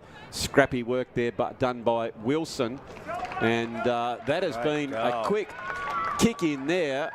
Is that Chaplin again? Yeah, Chaplin again. Yeah, no, she's really come into the game now, has Elsie Chaplin. That's her 3rd goal, Jim. She's got 3. Wilcox has got a couple. We see here on the Mood Food replay on her trusted left side, which favoured. She's got quite a good scything kick, and if I look down at her stats, I think she's had about 5 forward towards Wallace. She can't pick up the ball, so it is the Mornington Peninsula fighting very, very hard to get that ball. Scrappy work there, but done by Wilson. And that has been a quick kick in there. Is that Chaplin again? Yeah, Chaplin again. Yeah, no, she's really... Yes, it certainly was. As the STJFL trying to tap the ball end over end. That was McMahon, who's had a cracker of a game now. There it is. If you are watching, there's one thing you need. There is the old Silver Fox. Put the coaching cap on. It's a lovely firm 3-on-1. Oh, the big, strong tackle.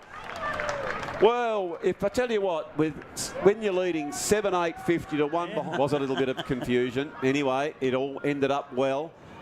Go back in to get it again. Strong tackle. 4 seconds. Sometimes the girls are too honest. They said, no, it's our free kick back there, but they didn't quite take the advantage. Cole goes inside the 50.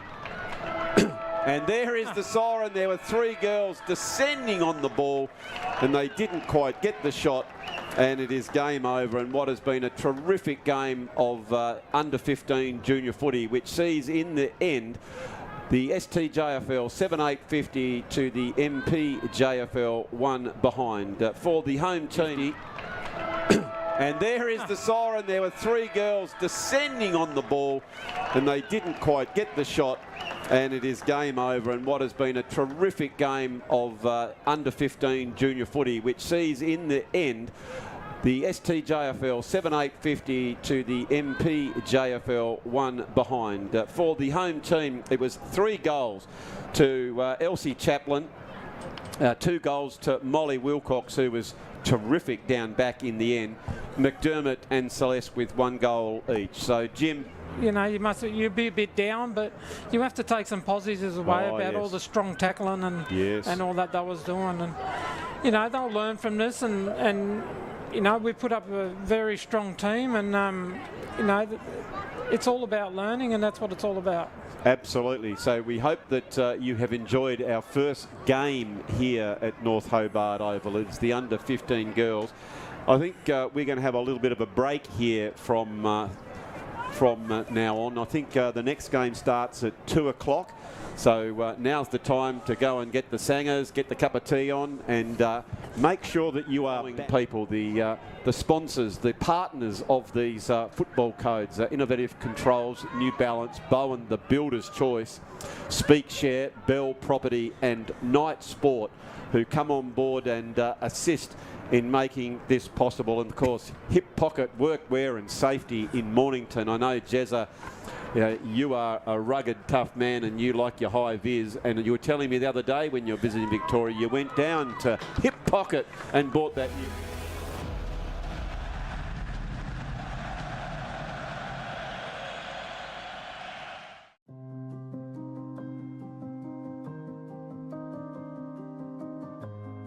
Trading for over 15 years, we are a wholly owned Australian company, valuing safe delivery, the integrity of our people, and the quality of our work. Dynamic and effective, our end-to-end security solution will keep you and your facility protected with 24-hour support, 7 days a week across all postcodes. We are out-of-the-box thinkers, providing the latest cutting-edge technology, design and equipment, offering electronic security, perimeter protection, vehicle mitigation, and manufacturing. We integrate and innovate our service and products, designing, engineering, and servicing all of our offerings. Our core industries include corrections, infrastructure, defense, policing, controlled substance, and commercial. Providing regular reviews and validations, we deliver inbuilt governance systems to ensure compliance. We are the benchmark for quality, design, and technology. We are Innovative Controls.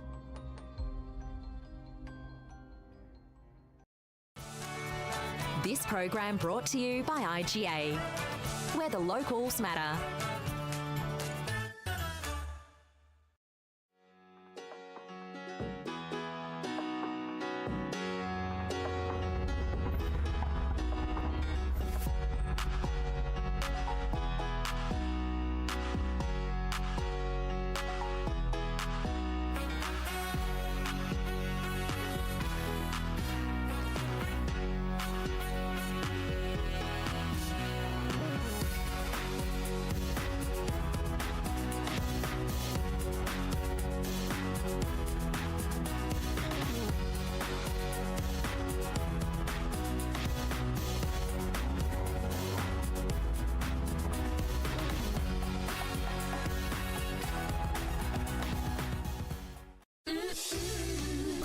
Best Bakehouse.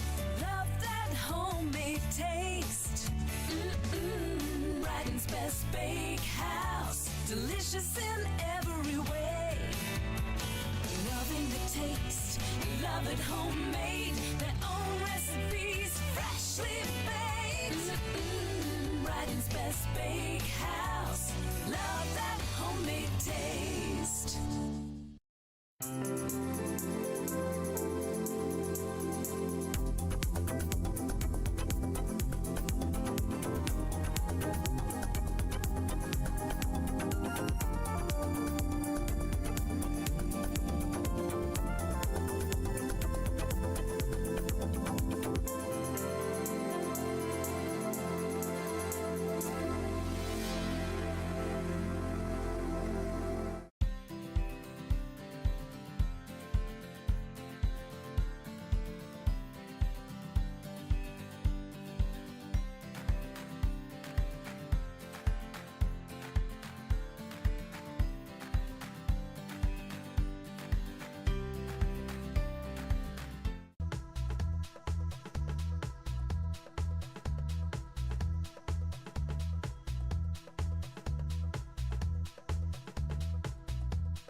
So a very warm welcome and good afternoon and well, welcome back to the North Hobart Football Oval for the second game of today's proceedings. It's the under-15s in both the boys and the girls division, and we've had the girls and now we move into the boys. It is the Mornington Peninsula in the white, in the STJFL in the red. It's Andrew Silver Fox Hopwood in the main tower with Jezza Jones. Jezza, it is an absolute beautiful day for our visitors who haven't been here. I'm sure Ben controlling the cameras there will give us some vistas of what we can see from the Peter Sharp Tower, looking up to Quad Canungi, looking out towards the city, the port. We've got the cruise ships in, and they'd be having a great day, and it's magnificent conditions for footy, Jezza.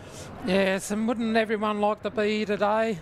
You know, the weather's perfect. I suppose we've only got a small crowd here. Everyone's at the beach.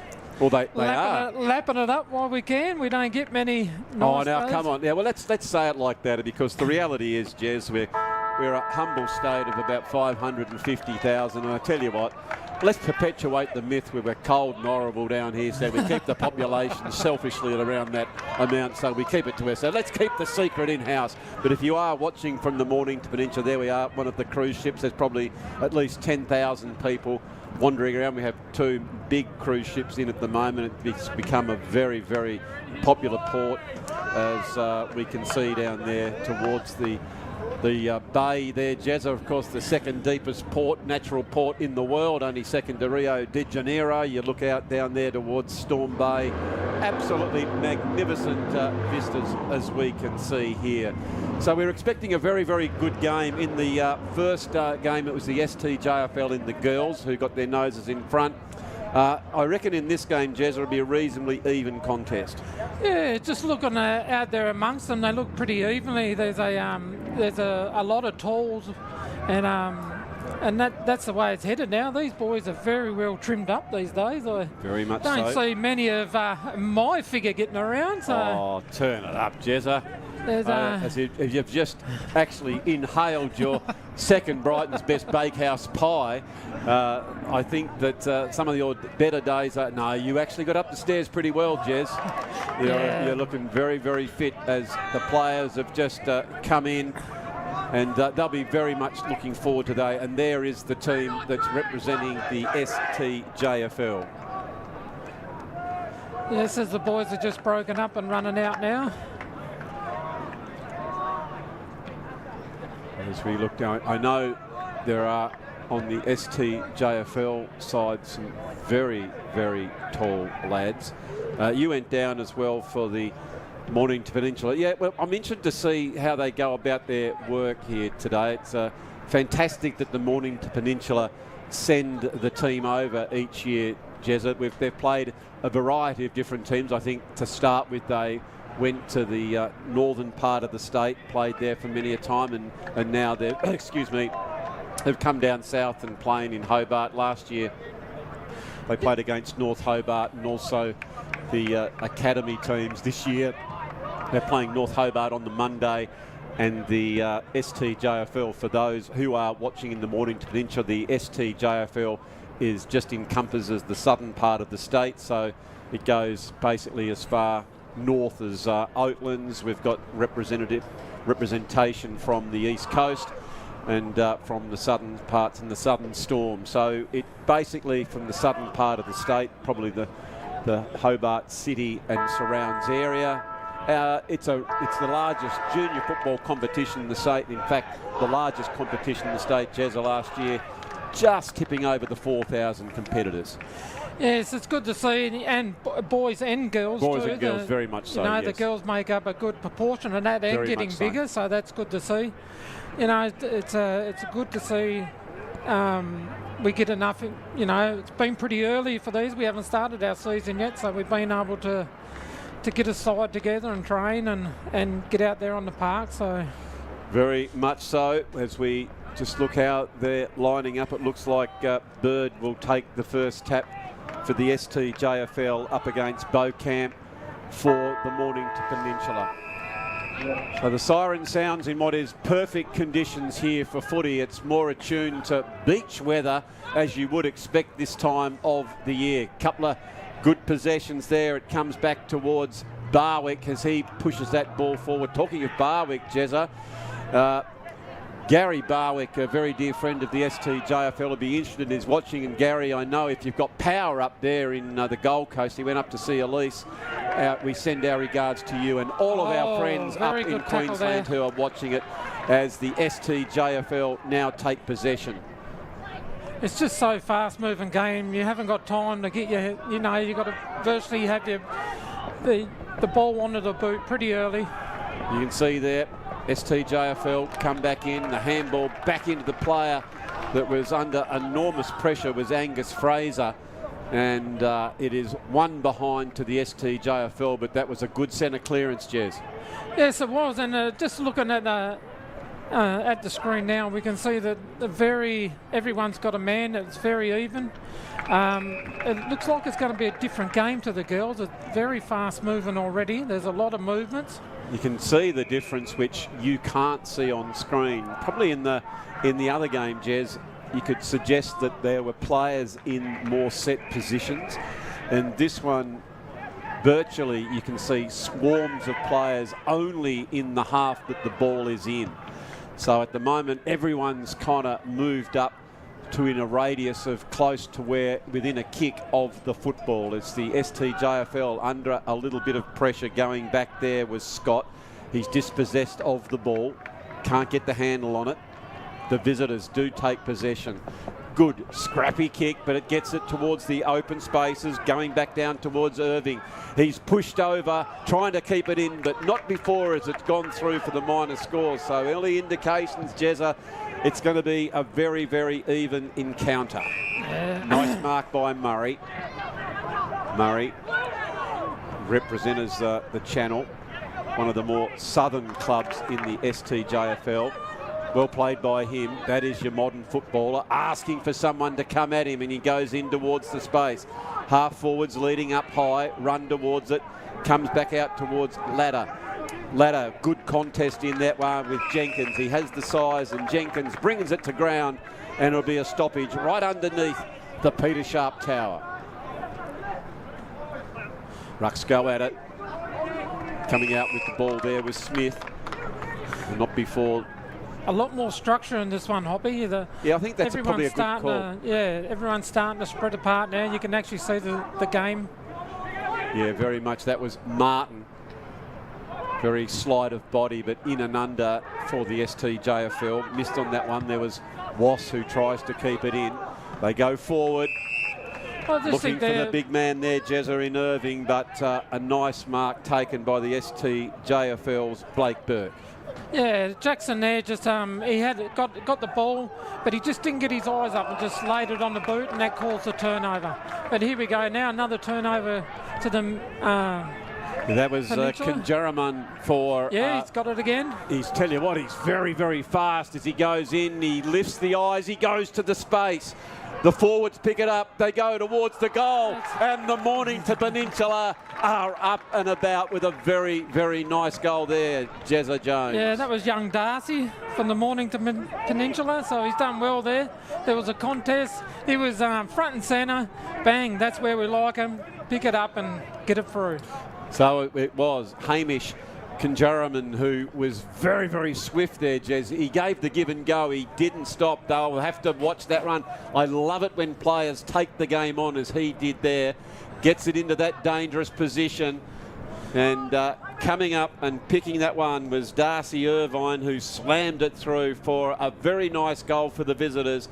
As we check the Brighton's best Bakehouse scoreboard, it is the Mornington Peninsula 117. To the STJFL, one behind. And Jezza, I've just been getting a lot of messages on my telephone from the Mornington Peninsula viewers. Can we order the tandoori chicken pie, the award-winning pie? So if you'd like to, just get hold of Scotty Donaghy, care of the bakery up there at Brighton. And Scotty, a big Collingwood supporter, he'll ship them out. They come in a pack of 24, and he'll ship them out. And I tell you what, Jez, that won't be enough. And aren't I lucky, because I'm from Brighton myself. Oh, I know, and it shows a little bit of rotund middleness there. You love your tandoori chicken pie. I drive past the bakery every morning, and that whiff of smell just hits you in the face, and you think, beautiful work. Lucky I've had me brekkie already this morning. That's the idea. So the STJFL, they go in and they are standing tall, the Mornington Peninsula boys. Terrific work. That was Merchant across half-back. Comes across there to Smart. Smart. They seem, if you look at them, Jez, a little bit smaller, I think, the Mornington. Aren't they fast? And they're getting it to the outside, and that will be their strength. Very good turn of pace. These kids are getting the ball and just powering it down, and away they go. So that was Angus Dunham, I apologise there, Jez, who took that one on the half-forward flank and got it in there really, really quickly to Ollie Linnell, as we might have a look on the Mood Food replay to see what that free kick was for. But we do know that Linnell, we can see here, quick turnaround, just see it must be just off the ball, was pushed under it, and so it is Linnell. There's the Duff TV helicopter overboard. Hopefully that Martin will get those shots to us very shortly. And Linnell has put it through for a goal. It is goal for goal. It is the STJFL 117 to the Mornington Peninsula 117. It all happens here in Hobart, Jezza. Sightseeing helicopters from Rhodolith going across. Oh, where else would you rather be but the North Hobart Oval, watching the cream of the crop in both the Mornington Peninsula Football League and the Southern Tasmania Junior. We stacked up for a cracker of a game here. We've had 2 fast movement segments, and it's just cracked once you get the ball moving, it's just cracked the game open. So one from Morning Peninsula, and now that one from the STJFL, and now we've got the Morning Peninsula on the run. Yes, that was a good, great leap by young Cohen Beaucamp in the middle of the ground. I like the way he went up, just getting it quickly. If you can see these lads as they incrementally get larger, their skills well drilled here by Coach Hudson as that quick kick goes forward, and backing back is a nice mark taken by Scott. Scott, who plays the local club Clarence, long raking kick, comes in. Oh, beautiful mark taken there by Raphael Le Merchant. Merchant goes out wide to Coughlin. Coughlin, you can see with the zinc cream on, keeps it low, comes back inside, a dangerous kick, and he goes as far as Burke. Burke tries to get the handball out. There is Ribbon. He's dispossessed. Mornington Peninsula going forward now as they get it inside 50. Great body work there by Billy Lloyd. Tries to get his counterpart underneath the ball, and it wasn't going to come out, so the umpire will throw it in. It's inside the forward 50 for the Mornington Peninsula. Ruckman go up, they go underneath that one just a bit. There is Fian again, good stoppage, and another ball up. Still around about that 45, 50 metres out from the Mornington Peninsula goal. It's the Horry-Gorringe stand end, or for the ones who know it, basically the western end or the mountainside end. And a lovely mark there has been taken by Dunham. Dunham, he's been pretty good early, Jez, too. He's providing a good target across the half-forward flank. Yeah, that was a good part of movement, a good movement of the ball then coming from the back line. They didn't rush it then, and it looked real good, it looked clean. And so we got it down in the STJFL pocket. Yeah, I've liked how they've moved, and I think it was Angus Dunham from the southern suburbs of Lauderdale. I reckon most of Dunham's mates will be out surfing, wouldn't they, down that way, as he's playing footy, plying his craft and doing a very, very good job in this pre-season match. Decides to go back through the... That's a very good kick. Goes into the front of Smith. Smith goes back to get it again, goes backwards to create some space going forward. There is the vagaries of that oval-shaped ball right underneath us. Barging his way through was Jackson Ablett. Ablett gave the don't argue, and not before the ball was taken over the boundary line. So what are we? Just coming up to 10 minutes into the first quarter. Backing back there is Wass. Just kicks over the shoulder. On the half-back flank, Merchant, who's been a bit of a flyer, goes in for the hard tackle. In and over the ball. And again, the umpire will come in and throw it aloft. They're doing well across this half-back flank here, Jezza, the Mornington Peninsula, to hold that ball up. It's come in pretty quickly, and it's at this point they've been able to put quite a few stoppages on the play. Yeah, we can see the structure of the STJFL. They're all on one side and running forward, which is good to see. So obviously there's a lot of thinking going into this one. Yep. It's starting to play out now. We've got Luca here. So it is Luca Latta. Looks to drive it in. Again, he's from... Oh, should have got his eyes up a little bit more. And yes. Good mark taken by Boricha. The marking skills have been evident today, Jez. They really, really appreciate the weather conditions. It's warm. It's like I guess in horse racing, Pale is a very, very fast track. As that big long one comes in, it's the big leap that came over the back was Lanil, the goal scorer. Goes a little bit too far. Oh, spent before he got it was young Murray. Here is Conjuraman, who we know will run with the ball and demand the ball as he comes off that full back line. Big, strong play, and there goes Bird. Bird barrels that ball forward, and a strong mark taken by Atkin. Atkin comes inside, comes over the back. Here's a chance as they pick this one up. Goes towards the goal, and as easy like just shelling peas has put that one through for a goal for the STJFL, and space was certainly the STJFL's friend there, Jezza. yeah, it certainly was. He got his eyes up and looked forward, and then Benjamin later pushed it in there, and it was the fall of the ball again. You know, the STJFL had one back. It's good to see not many flying in these packs. They're just staying down, and that's what happened then. Just stood down, got the ball, hit the goals. Very much so. So young Angus Dunham has been very, very influential in this first quarter, Jezza. He has provided targets and done a very, very nice job. Yes, we started off at a very fast pace here too. So it's a different pace to the girls. The boys are more structured and moving along well. So the umpire's called it back here for some reason. So free kick to Mornington. Beautiful work here. Here is the Mornington Peninsula. They go wide, absolutely looking for Lovich.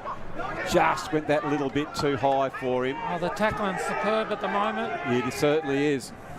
This Conjuraman here, who's providing excellent run, gets it inside and taking a very, very nice mark, and leading up is Wilson.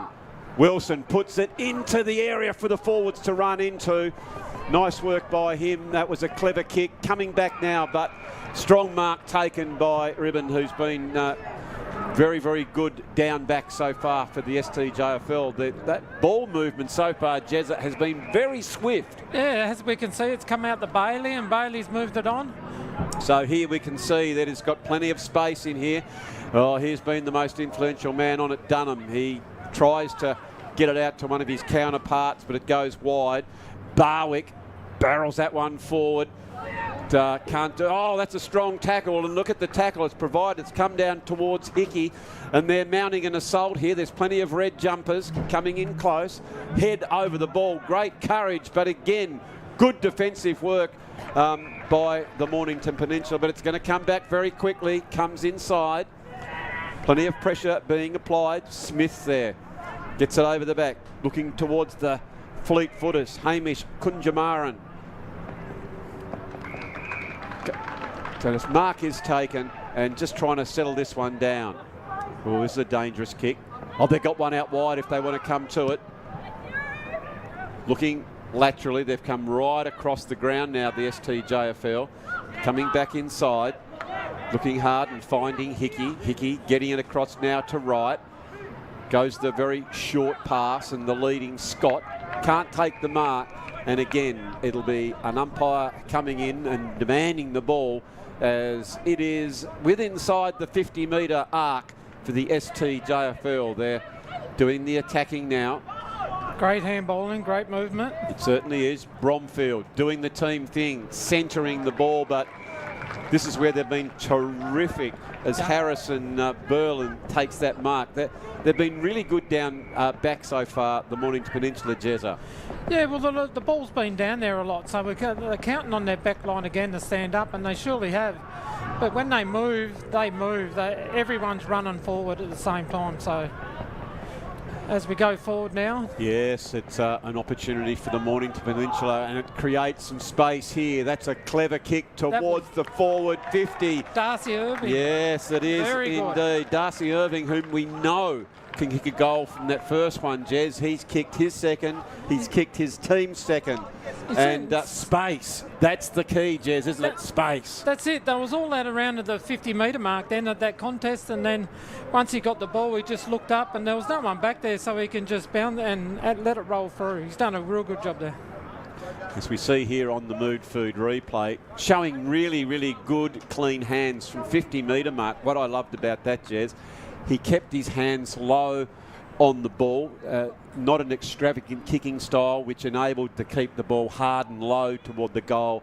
It hit the end of the footy, bounced end over end, which sees the Brighton's Best Bakehouse scoreboard reading the Mornington Peninsula 2-1-13 to the STJFL 2-1-13. So we've got a free kick here to the STJFL. An infringement inside the forward 50. They do go forward. And good tackle being applied there by Dunham. They're coming out now, and well played by Jenkins. They've got great spread of the ball when it comes out from the full-back division, but it's Bird, strong, long, driving kick into that hot spot. Mornington Peninsula have the numbers there. But the local boys fighting very hard to keep it within their forward area, and it is going to be a stoppage. So we are deep into this first quarter. It is 17 minutes gone.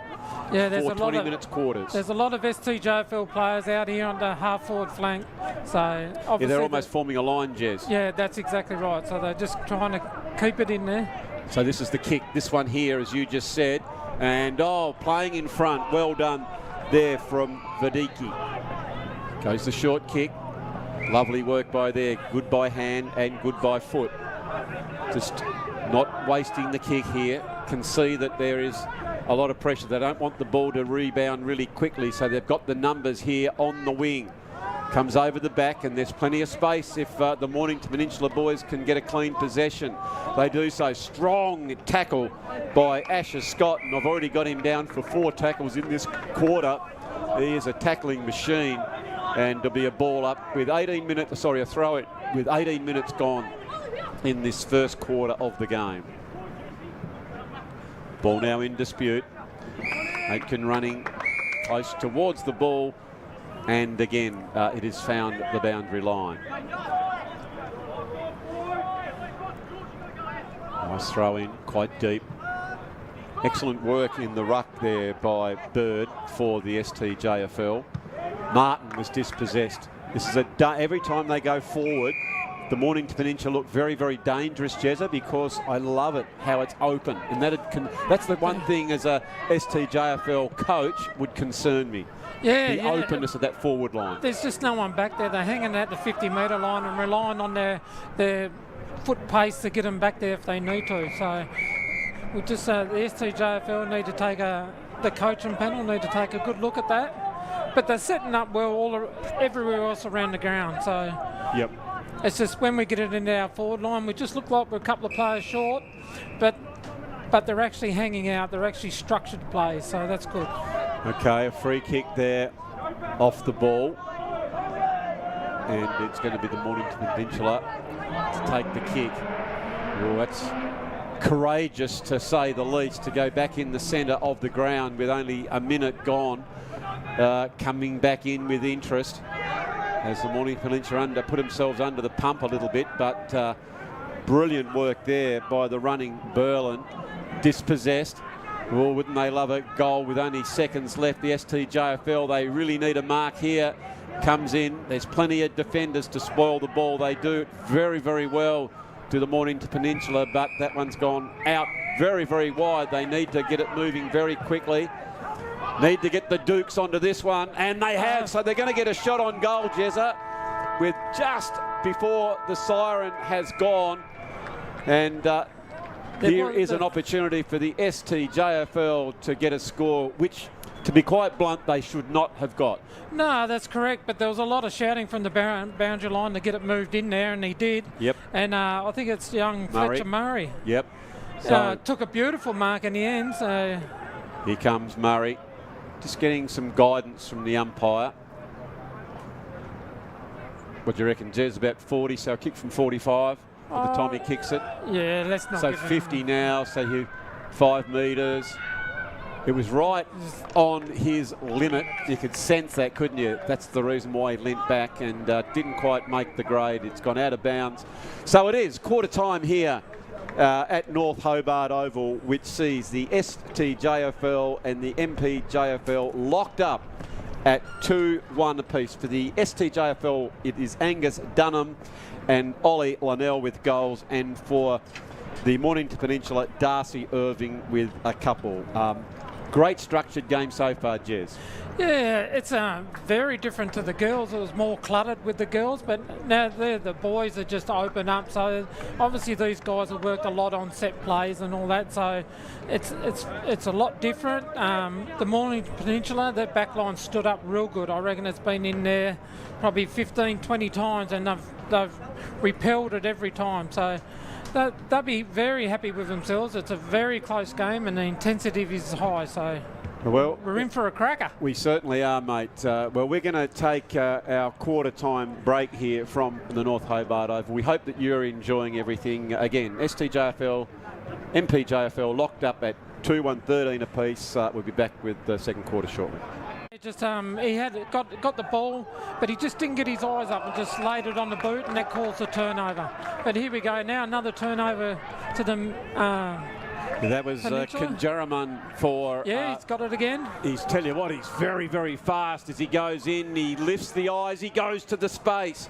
The forwards pick it up. They go towards the goal. And the Mornington Peninsula are up and about with a very, very nice goal there, Jezza Jones. Yeah, that was young Darcy for the pace. These kids are getting the ball and just powering it down, and away they go. So that was Angus Dunham, I apologise there, Jez, who took that one on the half forward flank and got it in there really, really quickly to Ollie Linnell, as we might have a look on the Mood Food replay to see what that free kick was for.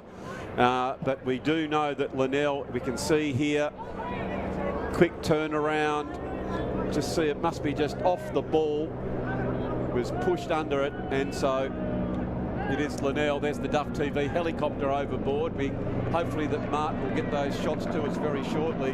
And Linnell, big strong play, and there goes Bird. Bird barrels that ball forward, and a strong mark taken by Atkin. Atkin comes inside, comes over the back. Here's a chance as they pick this one up, goes towards the goal, and as easy like just shelling peas has put that one through for a goal for the STJFL. And surely have, but when they move, everyone's running forward at the same time. So as we go forward now. Yes, it's an opportunity for the Mornington Peninsula, and it creates some space here. That's a clever kick towards the forward 50. Darcy Irving. Yes, it is indeed. Darcy Irving, whom we know can kick a goal from that first one, Jez. He's kicked his second. He's kicked his team's second. And space. That's the key, Jez, isn't it? Space. That's it. That was all that around at the 50-metre mark. Comes in. There's plenty of defenders to spoil the ball. They do it very, very well to the Mornington Peninsula, but that one's gone out very, very wide. They need to get it moving very quickly. Need to get the Dukes onto this one, and they have. So they're going to get a shot on goal, Jezza.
Welcome back here to the North Hobart Oval.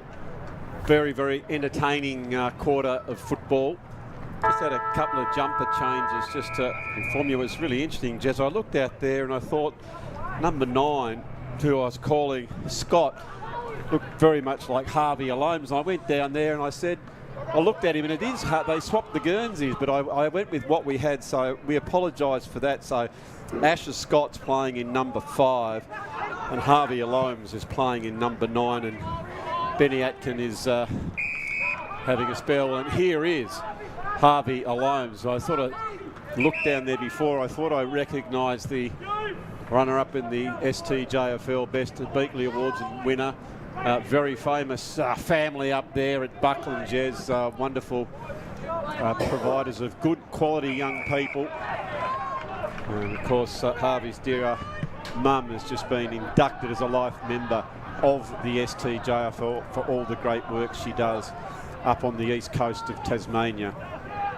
So that is Asher Scott, we can tell you now, who put that ball back into the centre of that danger of area we can see here, and putting under a lot of pressure the Mornington Peninsula. They go back and they decide to keep it in. Goes the dangerous kick, looking for the fleet-footed Kinjanaraman, and a tackle has been applied, and there'll be another stoppage. I'll tell you what, Jez, down at the Mornington Peninsula, I reckon they've got a crew and a coaching crew there of at least a dozen people, but I guess as touring, there needs to be a lot of adults, and as we heard from Rick before, I think it's fantastic because there were so many, I guess, people down there looking after the kids, and it was such constructive discussions they were having down there, which was wonderful for the kids, as that shot comes on goal and it's gone out of bounds. And that's what it's all about, and they come over here, they're learning their craft, so they've got some good people, in that group to pass on, their craft to these guys, so then they can better themselves. At the end of the day, we all want to play AFL, so let's make it the quickest way possible and learn everyone's craft, so we've got plenty of skills all around. Very much so. It's a wonderful learning experience over the weekend, and what I reckon they will learn, Jez, is they'll learn that Tassie's not a bad place to be. Yeah, a few of them might be giving us a call to come down here and just set up. A couple of years' time, play for the Devils, Jez. We come in 2028. I understand you and a few friends are heading down to Knack Point later this afternoon with your shovels just to get the foundations in. We've got to get a start on it soon. Yeah, it'll be very, very good. I know Jeremy Rockcliffe likes to watch the STJFL. If you're out there watching, Jeremy, we look forward very much to the start of the stadium, Jez, don't we? That's a yes, Jez. Yeah, yes, for sure. I think these people in Melbourne want to get on the boat pretty quick. Oh, don't they what? Don't worry about the new spirits. I was going to say they'll come in the Devonport one day, Jez, in about 2030 if we actually get a pier that will take them. Okay, so it is the STJFL rushing out there. That was Barwick. Isn't that a famous name in Tasmanian football? Certainly is. Again to Gary up there in Queensland. If you get power, I'm sure he'll be watching the vision of this game. Big, strong kick. Just off the side, but a valuable meterage gain by the Mornington Peninsula that sees it goes out of bounds. And and I don't think our viewers can see, but from where them players are there now, there is not one player in that forward 50 half for the Mornington Peninsula. So they're looking to run. As soon as they get the ball, they'll all run. Yeah, well, talking of run, that was a lovely kick. Comes out towards Hickey, who was out wide, but I tell you one, he's not going to get away from Kura Jaman, who was very swift, isn't he? He's got a bit of an injury now. He's got up very gingerly. Oh, he has. The old ankle, I reckon. Well, let's hope. Well, I'll tell you what, there's not a lot of bulk in him, Jez. He's signalling over. He needs to get off quickly. He's jarred his knee or his calf or something of that matter. Anyway, we'll keep an eye on that, Jez. He's in good hands down there with forgotten BG, Johnny Gibb. Comes out towards the wing position. Good hard contest right below us. he's really struggling to get off, Jez, isn't he? Yeah, no, they've actually haven't picked up on him, but he's near enough to the boundary now. He's sort of gone from the full hop to the 1-2, so. Okay, well, we'll keep an eye on him and report back very shortly. Ball in dispute. Underneath it was Ladder, dispossessed this particular time by Ablett. Now comes in Collins. I think the sun might got on in the umpire's eyes there. I think I'll tell you what, back when I used to play, Jez, there'd be one umpire trying to keep up. When I look out there now, I see a sea of yellow. There seems to be as many umpires as are in players. That's a beautiful, strong mark. Oh, sells the candy. Now comes in. That's as good as goal as you would want to see. Jezza Jones, magnificent work. That reminds me of you at your finest. Fletcher Murray taking the mark. He feinted to come inside, then goes back around and ran into the open goal. you wouldn't have seen me, dog, because I wouldn't have been down there. The centre line didn't go past the centre line. The stoic But a beautiful goal. It was, yeah, it looks good as we see back on the move. Look at this. Replay. Oh, that was a magnificent move. Lines it up. Yeah, Walker. Nice and straight. Walker went to cover the ball that was going back in the centre, and Fletcher Murray just danced inside and provided a very, very nice goal. That goal umpire won't get sore today, standing in the one position with the ball going over like that. Gee whiz, that was a very, very good goal. Bailey Talbot, of course, plays his footy with the Clarence Football Club, and I'd love what they saw on that particular movement from the STJFL. What are we, 6.5 minutes gone now? I still see a little bit of the breeze starting to pick up out there, so obviously it's going from left to right again. So, well, it Jez, is we a can score, tell man. you, now we're talking about our dear friends in Queensland. They'll do anything to watch the Duff TV broadcast, so we can now tell you that Gary and Elise are in Elise's car at Broadbeach, watching on the car. On the phone, they're tethering with plenty of wind and rain. So Elise and Gary, you stay safe up there, and we hope that you are enjoying the coverage here at a very, very pleasant. Look out, Jez, I'm just going to wipe that zinc cream over your nose there, son, because it's so warm. You've got to slop, slap when you come to Tasmania. And a strong mark there taken by Luca Ladder. Ladder, good short pass. Goes the hands. Good movement here by the STJFL. Linnell comes back inside, looking for the strong mark. Courageous work there. I love it with the high hands as the Mornington Peninsula come out wide.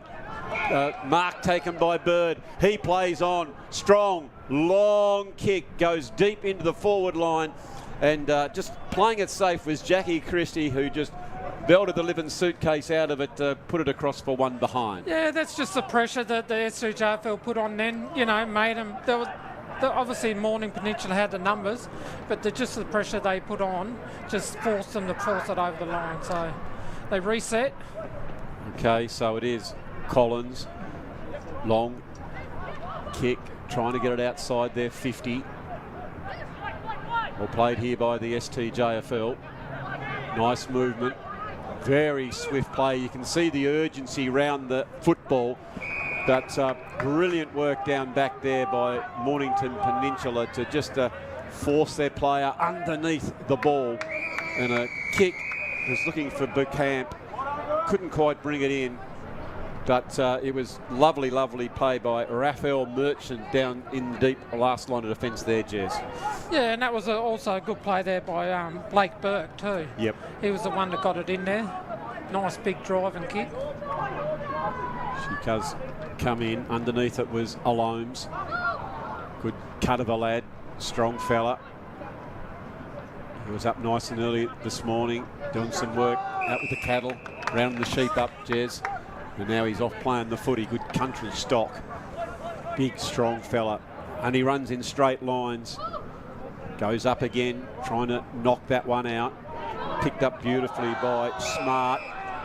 But in his attempt to evade the tackle, it was Jacob Wass who just flew in very quickly. Gets it to an area of danger and asked a great deal of Luke Bromfield, and in fact asked far too much. And that was young Raphael too. Yes. There again. He's a beauty, isn't he? Yeah, he's playing well back there so far. Yes, he certainly is. He is. Umpire come in. And a free kick went there, Jez, to Jack Christie. Christie further afield to Collins. Collins looks out wide. This is very, very promising from the Mornington Peninsula. It's the Dariki who ends up with the ball. Oh, here's a big chance. It's a left foot snap, which it's a goal! A little ounce of luck, and the Mornington Peninsula are just surging, Jezza. They are surging like all the waves are up on the Gold Coast, and again, that open forward line is very dangerous. Yeah, well, as we see on the move through replay as it comes in.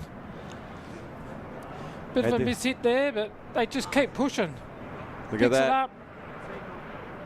Yeah, excellent work. Finish it off. Absolutely beautiful.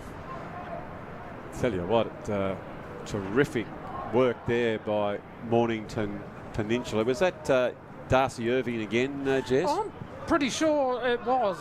That's what I thought. We can double check. I'm looking over here at our stats man, Jerry, and he'll correct me if I'm wrong in just a few minutes. So 11 and a half minutes gone. It's the STJFL on the Brighton's Best Bakehouse scoreboard. 3-2-20 to the MPJFL 3-1-19. Yeah, we can say that the STJFL's had a lot of the ball in this half, but when the Mornington Peninsula get it, they're using it to their advantage, just like here where they're just getting it out in the open. Yep. And they've got lots of runners. Yeah, it was well played there by Grady Walker. And young Hamish there, that was superb. He was the first one there. Well, he's come back well, Jez. He's kept running here. I wouldn't be surprised he, if he gets it here again. He had a dicky knee and he's just up and about, which is terrific. He's a beauty. Get one of them stingers, you don't know what's happening there. Yeah, no, exactly right. So it is. Mornington Peninsula. Go the shorter kick, good option. Comes off the back. Here is that space that we spoke about, Jezza. Oh, another one. And they are deadly, just like their coach, Paul Hudson. Dead-eye Dick around the goal, especially with inside the forward 50, and they have now found themselves with their noses in front. We'll have a look at that again on the Mood Food replay as the ball is going to come in, and it's just that openness at the forward line, Jezza. That's it. You know, send one up, have a couple down, and it's just gone through. And, he in the right place at the right time. You're exactly right. I reckon there's some inside coaching going on here with the goal kicker. Oh, look at that. Jamie, I think that was Jamie McKay who put that one through. Brilliant snap and goal. Well, you've got to take your opportunities. It's not a matter about how many shots on goal. You've got to convert your opportunities. And that's exactly what the Mornington Peninsula have done so far. Quick kick out to Fletcher, and Fletcher drives it in again. Oh, well done by Dunham. He was quick to recover, quickly skirt around the back to try and hold that one up. So the STJFL are inside their 50. They would love to answer. Dunham's there. He evades 1, 2, but look at the numbers. And as soon as they get it, what I like, Jez, is they just run first, get the first few steps, and then look to get by hand out to the open space. Yeah. That was Blake Burke with a bit of pressure put on him down back. And in fact, he was being held far too long, according to the umpire. And free kick to Hickey. They've gone out wide. Yeah, Hickey. Tried to open up the ground. Here it goes. Comes out towards Barwick. Barwick, he's a good runner. Look at the Barwick still running. He could end up with this one again. Comes back inside the 50. Barwick's still there. He could receive this one if he plays his cards right.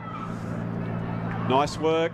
Quick snap towards the goal. It's going to go over the back and now bounces back in play. Oh, look out. Bounce. Oh, there's the silky skills and the evasiveness of Murray. He's magical, mercurical. What an effort on that. He is just So swift. I'll tell you what, he loves a goal, doesn't Oh, Fletcher Murray, how about that? Just, he reminds me of Cyril Rioli. he? He went right, he Look went at left, he went... I've got him. Gone. Look at that. He was gone for all money. That's the second time he's done that play. I reckon they'll have the iPads down there in the Mornington Peninsula change rooms, and they'll say, now listen, boys, have a crack at this. This fella here, he's going to pretend to go this way, and he's going to sneak back the other. Gee whiz, that was good play, Jez. Second goal to Murray. Very, very entertaining passage of play here. Just a few minutes ago, it was the all Mornington Peninsula. They got the ball down there, did a great job, and then pressure from the STJFL with that very, very good goal. What a very entertaining game. Like, none of these guys have probably played any game football for about 6 months. So, you know, they've come out, they've trained, but they've put their heart in it today from both sides. Oh, they have. They're doing a great job, as that was Barwick who was tackled, and he couldn't release the ball prior to dropping that one, and it's Jackie Christie who's going to take the free kick. Christie, long driving kick, looking for a mark. Plenty of red jumpers down there. They're at the bottom. They hold this one in. Don't let them get out, because they set up beautifully on the forward line. They've got plenty of people ready to run. Have the Mornington Peninsula. Nice tap. Waiting for someone to put their head over the onion. They do so. Oh, the fierce tackling was just there. It was. I think that was Bluey Ribbon there, wasn't it? Just come out of there, and it just tackle after tackle. The ball kept moving. The boys just kept going. So another ball up. Hickey. Lovely work by him, but the ball now in dispute. I think that's young Jess Stevens from the Morning Peninsula. He was in there nice and hard. Yeah, he's a hard nut. He's a ripper so far. He's the sort of fella you'd like to play alongside. There is Georgie Ribbon again. Ooh. Comes out wide over the back. Running in hard was Scott. Dispossessed now. It comes over the back. Big opportunity. Wright can't take the mark. 2 on 3 now. They get it out wide. Well done. They are outnumbered, but they have a big chance to go forward. 1 on 1. Big contest. Backman on the right side, forcing the issue. Getting him underneath the ball. Brilliantly played there by Berlin towards the boundary line.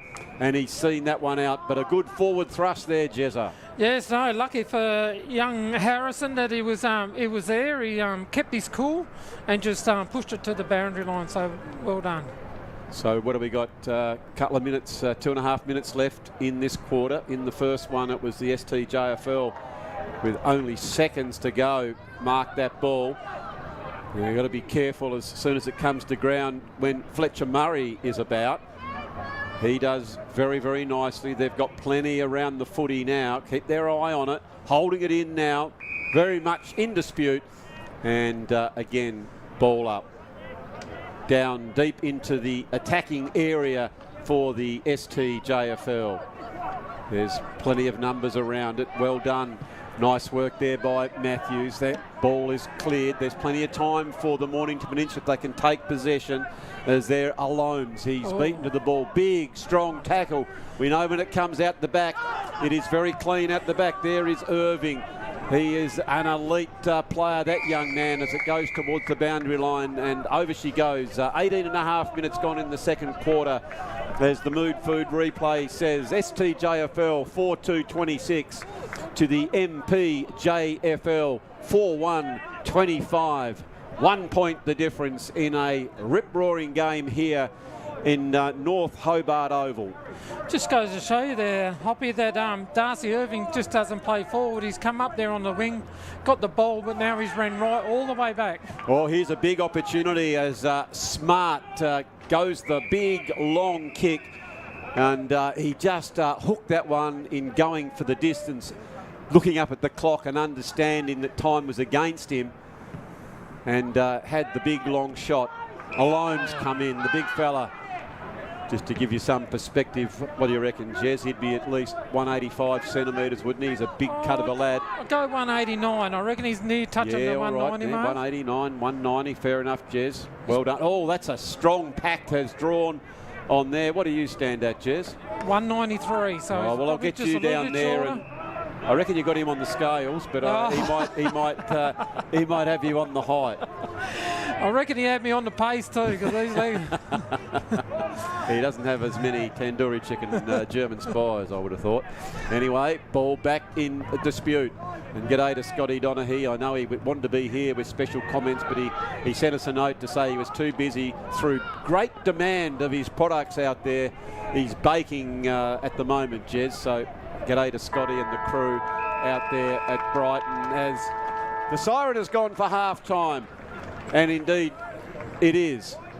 The STJFL 4-2-26, 4-1-25, the MPJFL, and Jezza Jones, the standard of footy for a pre-season match, I think, is top shelf. Yeah, no, it's a standalone. The both sides are at top quality at the moment. You know, the tensity's there. Let's see who brings it after the half-time. You know, they'll go back and they'll recoup and they'll see where they're losing. Probably, you know, they'll look at young Fletcher Murray. Yep. You know, they might have to make a swing there. But also, too, the STJFL got to look at Darcy Irving too, because he's kicked their goals for him. He has indeed. And we just seen him then run up to the wing. So obviously he's run up the ground, got the ball, turned it back into their possession. So I reckon if I was the STJF, I wouldn't worry if he's going to get a grab on the wing. I want your backman just to wait there on the half-back flank. Just wait for him to come back, because he's not going to hurt you there. But that's all in front of the coaches, Jez.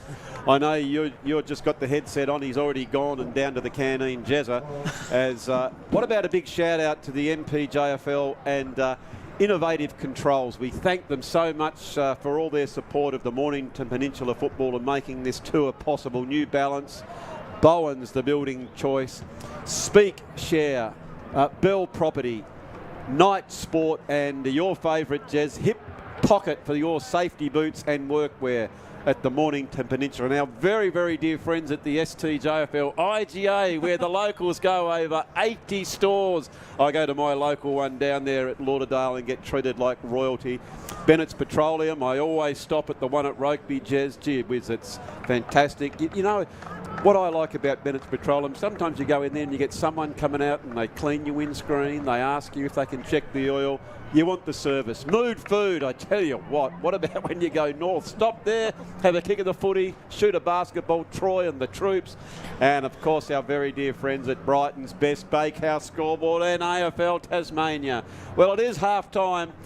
We are enjoying the match. We hope you're enjoying it. For all our friends in the Mornington Peninsula, if you're watching it, we hope you are enjoying the coverage. And anyone else in and around Australia, or indeed overseas, we look forward to bringing you the second half. We're going to have a quick spell and we'll be back very shortly. Just he had got the ball, but he just didn't get his eyes up and just laid it on the boot, and that caused a turnover. But here we go now, another turnover to the that was Kanjaraman for... Yeah, he's got it again. Tell you what, he's very, very fast as he goes in. He lifts the eyes, he goes to the space. The forwards pick it up, they go towards the goal, and the Mornington Peninsula are up and about with a very, very nice goal there, Jezza Jones. Yeah, that was young Darcy for the pace. These kids are getting the ball and just pounding it down, and away they go. So that was Angus Dunham, I apologise there, Jez, who took that one on the half-forward flank and got it in there really, really quickly to Ollie Linnell, as we might have a look on the Mood Food replay to see what that free kick was for.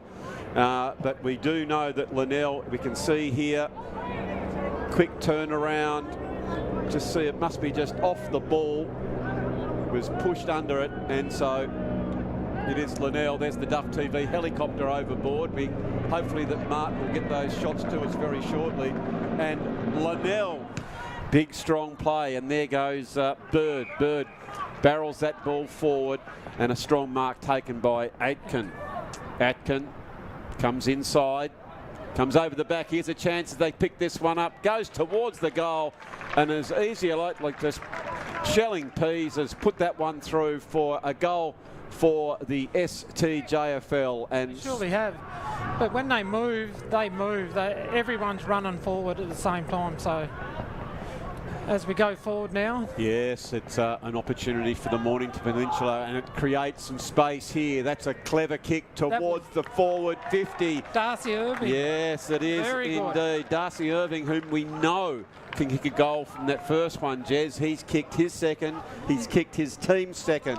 And space. That's the key, Jez, isn't it? Space. That's it. That was all that around at the 50-metre mark. Comes in. There's plenty of defenders to spoil the ball. They do it very, very well to the Mornington Peninsula, but that one's gone out very, very wide. They need to get it moving very quickly. Need to get the Dukes onto this one, and they have, so they're going to get a shot on goal, Jez. I'll tell you what, back when I used to play, Jez, there'd be one umpire trying to keep up. When I look out there now, I see a sea of yellow. There seems to be as many umpires as are in players. That's a beautiful, strong mark. Oh, sells the candy. Now comes in. That's as good as goal as you would want to see. Jezza Jones, magnificent work. That reminds me of you at your finest. Fletcher Murray taking the mark. He feinted to come inside, then goes back around and ran into the open goal. You wouldn't have seen me. Free kick went there, Jez, to Jack Christie. Christie further afield to Collins. Collins looks out wide. This is very, very promising from the Mornington Peninsula. It's the Dariki who ends up with the ball. Oh, here's a big chance. It's a left foot snap, which it's a goal! A little ounce of luck, and the Mornington Peninsula are just surging, Jezza. They are surging like all the waves are up on the Gold Coast. Beauty. Get one of them stingers, you don't know what's happening there. Yeah, no, exactly right. So it is. Mornington Peninsula. Go the shorter kick, good option. Comes off the back. Here is that space that we spoke about, Jezza. Oh, another one. And they are deadly, just like their coach, Paul Hudson. Dead-eye Dick around the goal, especially with inside the forward 50, and they have now found themselves with their noses in front. We'll have a look at that again on the Mood Food replay. Nice work. Quick snap towards the goal. It's going to go over the back, and that bounces back in play. Oh, look out. Bounce. Oh, there's the silky skills and the evasiveness of Murray. He's magical, mercurical. What an effort on that. He is just so swift. I'll tell you what, he loves a goal, doesn't he? Oh, Fletcher Murray, how about that? He reminds me of Cyril Rioli. He went right, he went this. left, he went... I've got him. Gone. Look at that. He was gone for all money. That's the second time he's done that play. I reckon they'll have the iPads down there in the...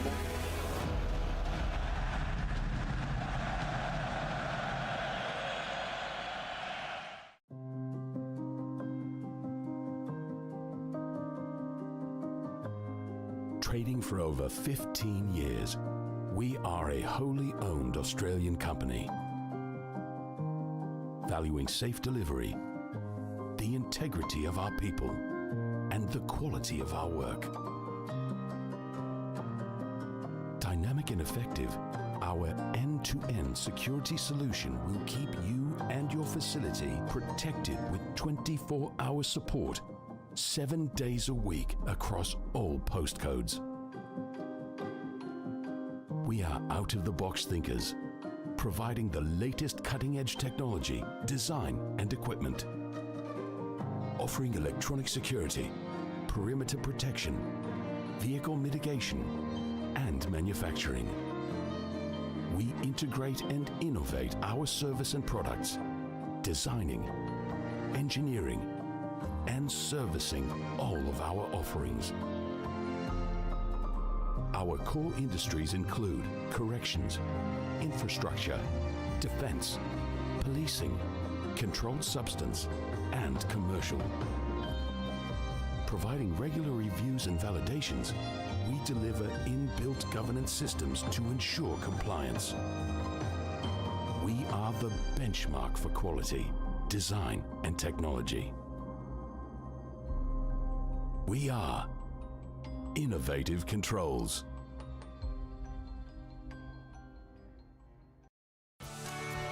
This program brought to you by IGA, where the locals matter.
it homemade, their own recipes, freshly baked. Brighton's best bakehouse, love that homemade taste.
So a very warm welcome back here to North Hobart Oval for the representative match of the STJFL versus the MPJFL, which is the Mornington Peninsula Junior Football League and the Southern Tasmania Junior Football Leagues.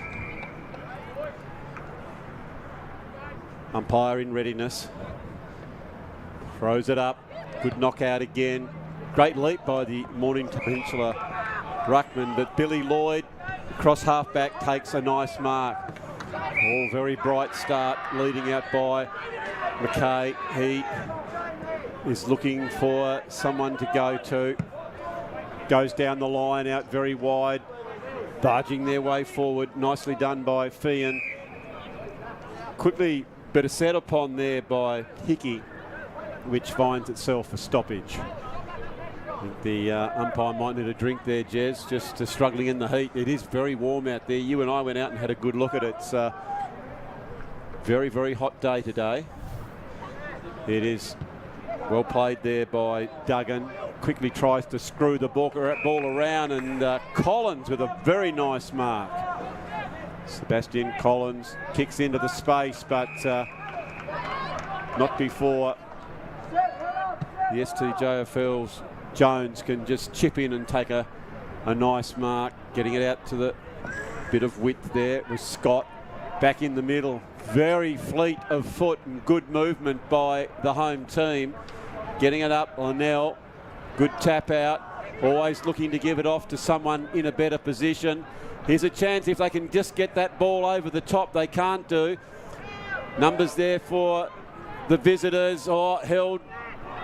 Ball falls to ground. I just, for a moment there, Jez, I thought the umpire was circling. Yeah, very lucky. I seen him drag it in. I wasn't too sure which way who dragged it in, but yes, well, in front of goal's very dangerous. Very, very dangerous. Maybe that swayed the man in yellow. The umpires doing a great job out there. We just really haven't noticed them, Jezza, which is a wonderful thing to say. They're just quietly going about their job. Yes, doing a very nice job indeed, getting readiness for a big, big season. Jack Duggan, who got the handball out, that one was deemed to be touch, so Jones goes back in to get it again. Held without it, comes over the top. Stevens was there.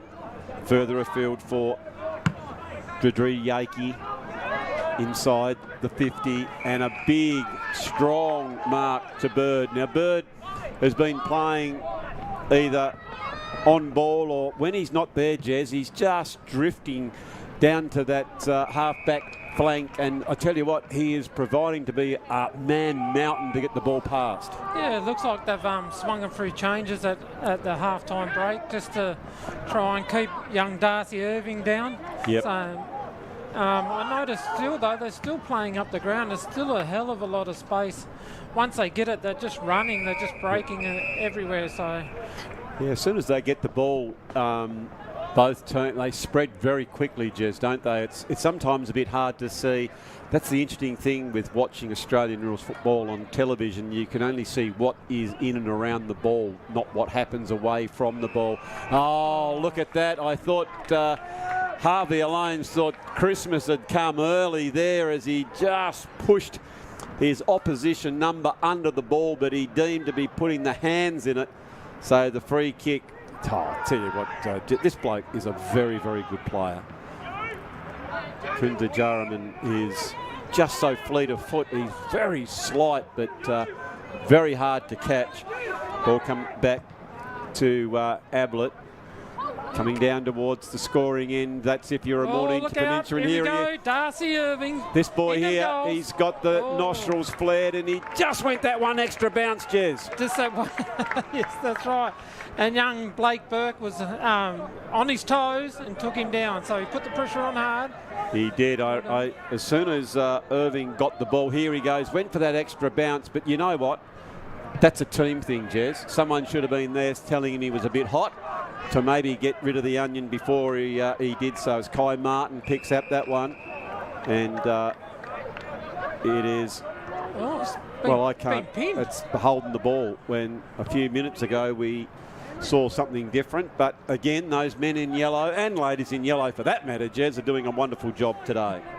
It is Burke, although we disagree on that particular occasion for somewhat inconsistency, that it was Burke for the STJFL. It'll be a great hit out for our umpires today, Jez, to, you know, just sort all the nuances of AFL out. Good handball forward by Was. Yes, no, we need to make a big shout out to them. We couldn't do it without them. Oh, no, absolutely. Brilliant. We need the umpires on the field, so if you're looking to start up a bit of umpiring, I did see a few academies that going now to start off. You start off a bit younger and all that, so let's get involved. I'll tell you what, Jez, too, if you know, let's be clear, if you can work at a multinational flipping a piece of meat on a grill for not much, or you can go and run boundary or even umpire and get a very lofty amount of readies in the back skyrocket. So I know what I'd be choosing, Jez, and you keep very fit as well. So contact your local umpiring association if you'd like to have a crack at it, because that's a big long kick, comes over the back. There is Burke. Oh, good tackle there, and it doesn't want to come loose. At the moment, they have some numbers out the back, and if they get it there, they look very, very dangerous. Comes back in, and a mark taken by Miaggio. Coming back inside. Here he is, Jez. Darcy Irving, he's got the score already. What's he got? He's got 4 goals, 1, I think, hasn't he? Or has he got 4 goals, 2? I think he's got the lot. He has, the young fella, doing a very nice job down forward. Has he got the 3 goals? Oh, sorry, that's what Jamie Mackay's got the 1. Here he goes again. Well, he certainly knows where the goals are, Jez. Yeah. As we can see now, you won't get much straighter in front. No breeze to contend with. And that is a very good kick for goal. Doesn't move straight over his head. I'll tell you, it's very good how they've got this structure, because no one's inside the 50, and when they break, they just come from everywhere. And he's just, young Darcy just seems to be poking his head up in the right place. Yep. Now, if we watch on the Mood Food replay, I think Jez will get this in a minute. Have a look at his kicking efficiency, how low his hands are, Jez. Have a look at this, everyone watching. Not flamboyant, keeps the ball low, just puts it straight on it. There is not an easier kick for goal than that. Brilliant. So many players go back and they're quite flamboyant. They lift the ball up, lift their hands up, which means there's a bigger drop, which means the error is there to be had. So wonderful, wonderful work. So good coaching techniques that finds the Mornington Peninsula now, Jez. They're a goal up.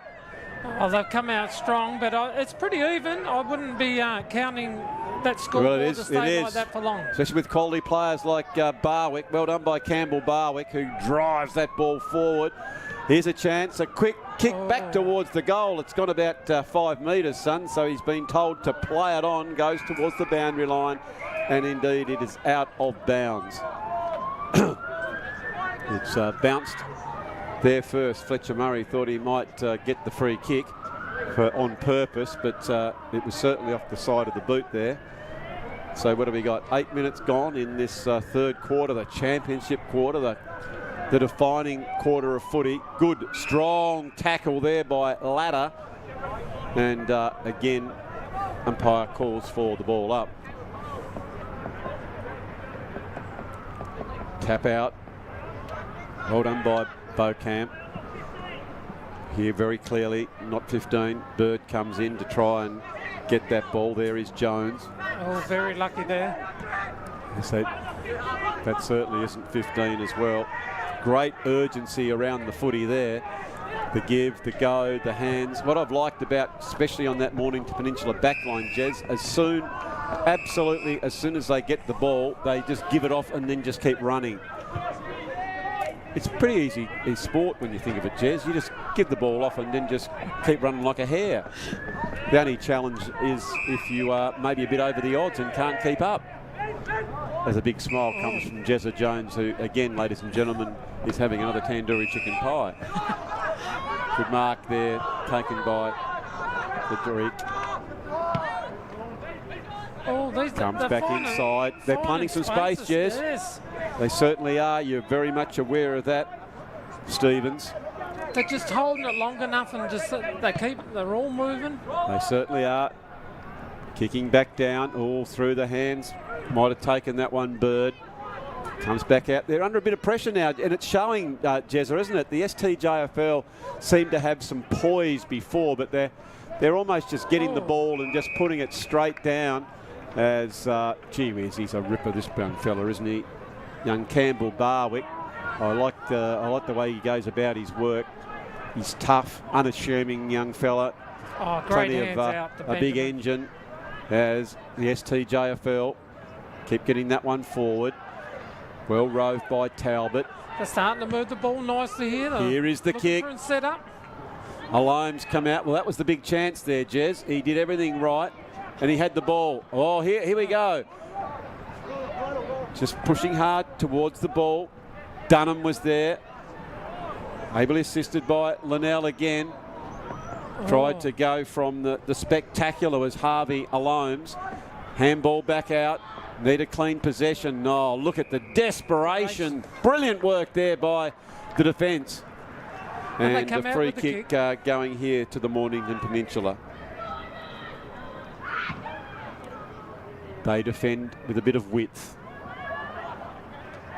STJFL at the moment, Jez, I don't know what you think. It just appears to me that as Barwick's taken a strong mark, they don't seem to have the time that they had in the rest of the game. It seems to be there's a fair bit more pressure being applied by the Mornington Peninsula boys. Yeah, it certainly is. It's a totally different game this quarter. The Morning Peninsula's come out and they've kicked the goal and they've kept the intensity right up. Both teams are finding it hard. As soon as they kick it out, bang, goes back in, but then it comes back out again. But here's the Morning Peninsula opening it back up again. We'll see the runners going past. And here they go now. They've got to be really cautious over the back. You can almost see Darcy Irving. You can just see, if he were to zoom in on him, I think if you look at his socks, he's got the whip in there, just like a jockey. And he gives himself a bit of a dousing around the buttock area, and he just gets on his bike, doesn't he? He's so swift. He's a ripper. He's ready to run, and they've got to be very cautious of a clever, evasive, skillful player like he is, Jez. Yeah, no, how would you like to line up on him, Jez? When you mentioned the whip then, I thought a cattle prod down in my socks. Here we go, and get it over the back. They've got to be cautious again. There's a big chance. This time he provides a very nice shepherd. Unselfish stuff. And Naniango has put that one through for a goal. Ably shepherded by Darcy Irving doing the team things there. Jezza. And that's what it's all about. He's just done it. He's kicked a few himself today, Darcy, but he done it. They're working together as a team. And young Ryan, he picked the ball up. Did a great job. Yeah, he booted it through. He put a bit of pressure on that to go through. Just missed the umpire too.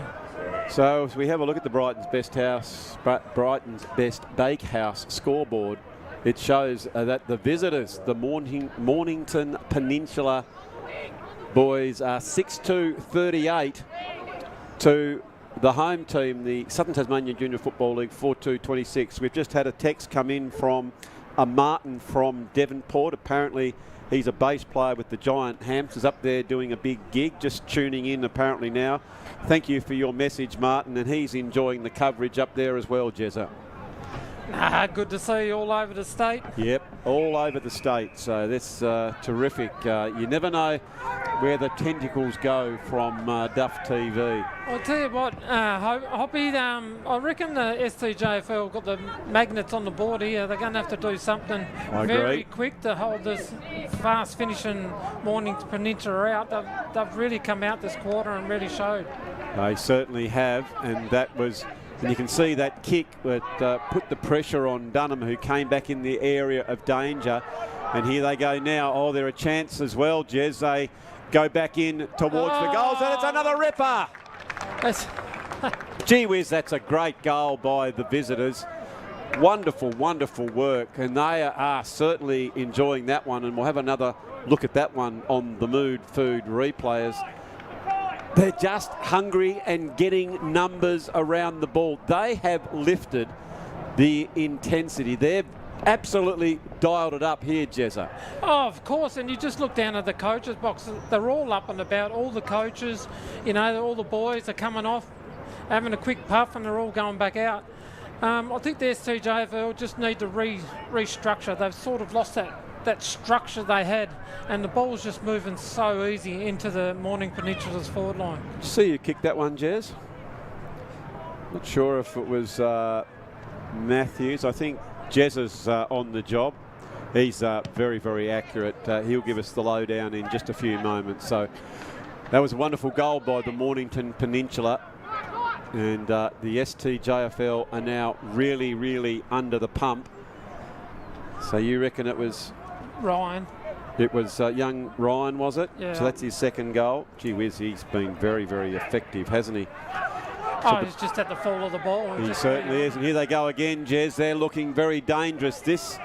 These couple of passages of play are really, really threatening to open this game right open now. So they are under the pump, and a lovely tackle there by the STJFL, who can certainly feel that they are really, really being the pressure being applied from the visitors. Yeah, it certainly is. The pressure is there.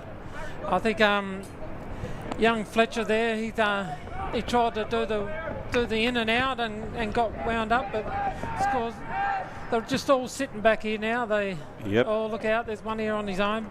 So a good spoil that comes over the top doing the team things was Scott with that strong punch. And they really can't afford to give another goal away now. They're 3 light and they've only kicked the 4. So they've got the capacity to get them, Jez, but it is all Mornington Peninsula at the moment, which is fantastic in this third quarter. Barwick, tough. Good work.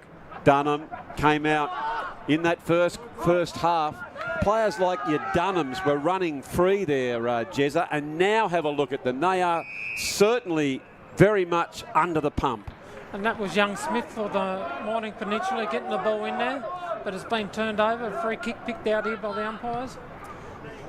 Well, we've also got a text here from a young fellow named Nathan, and he's just saying how good the umpires are, Jez. He said, "G'day, Hoppy. You're doing a great job. Not so sure about Jezza, but I just wanted to say how good the umpires are, and I'm enjoying the coverage." So terrific work there. The ball now is in dispute. Comes back out to the Mornington Peninsula. Big long kick. Back up to the half forward line. They are certainly under the pump. Kicks it towards the boundary line. End over end stuff. And they are hanging on, Jezza. It's like they're almost getting ready to jump in the life rafts. All man overboard. Can they hang on, the STJFL? What have they got in the last quarter? But they'd love to get a goal to get some momentum going. Oh, sure about it. No, they've stuck with them all game. Just as the Morning Peninsula's just gone home. And here they go again. Oh, look at the swiftness. They're running in numbers. It is a tsunami of Mornington Peninsula boys as they just run in waves. Oh, that's a costly drop that time. They're falling to their knees. Maybe fitness could be the thing, Jez. Oh, I'll tell you what, I reckon we need to count these white tops because our red. Oh, look out, they're running over the top. Brilliant goal there. Absolutely brilliant. And they are certainly, it's almost like the STJFL are laying on the ground and the Mornington Peninsula got their foot on the throat and they're starting to push them into the dirt, Jez. Yeah, it's a very different game. And they've come out this quarter. I don't know. We'll have to check what they're putting in the water. They might be having a bit of Hobart water in there. And oh, yes, indeed. And Jesse Stevens has put that one through. Terrific work by him with 18, nearly 19 minutes gone. We're just checking the Brighton's Best Bakehouse scoreboard, and it shows that the Mornington Peninsula are 8-2-50 to the STJFL 4-2-26. they're not taking their foot off the pedal, as you can see with that centre bounce. But the STJFL are holding them at the moment as they push forward. Here they go, Jez. It's in the last few seconds of play. Oh, Dunham just for a minute, the boy from Lauderdale. I thought he was going to make a bit of a hero of himself, but he was just pushed, and that pressure again. So, taking some time out of the game now. They're coming out wide, and it sees itself just go over the line. So, Jez, put your coaching cap on right now, son. And I'm going to ask you in just a few moments what moves you're going to make to get your team back in this game, as in comes the throw. Good tap out there. Want to move it well. Back inside. Oh, strong mark. No time to spare. 3 seconds left. Gone the cramp. And well, why wouldn't you, Jez? What is it? Must be 30 degrees out there, surely, here at North Hobart Oval. Also, that young fella, we just had someone from the Bayside suburb of Lauderdale saying they're watching this under the umbrella on the beach down there. It's at least 30 degrees, so very, very nice conditions indeed. I think it's the old cramp here, Jez. A bit of pickle juice might fire him up. Oh yeah, always say it when they haven't been doing much running around, and then they come into a big game like this, where this is their first game of the season. What odds, Jez? Oh, what a big build-up that was. I think the STJFL have just got to go back now. I think they're playing a few people out of different places. So we've had someone go back on the Darcy Irving. Yep. I said that might have just upset the mix of the play. Yep. So I think they'll look at that. It's what I found, Jez. I was just seeing well, Bird I thought was dominant in the ruck. He went out of it, come back. I really would like to see maybe Alome's in the ball. I know that's robbing Peter to get Paul. Maybe go a little bit small in the forward line, have it open, just like Mornington Peninsula. Yeah, well, get those forwards up a bit, and you need the big, strong bodies just to break that game open. So while the gladiators down on the ground are taking their last break, Jez, you and I better have a quick spell. We might go to one of the 88 stores for IGA and get a quick drink, something like that before we go. But don't go too far, ladies and gentlemen. It is the Mornington Peninsula 8-2-50 leading the STJFL 4-2-26. We know the STJFL can score quickly. So now's the time to get a quick drink and come back for all the action in the last quarter in just a few moments.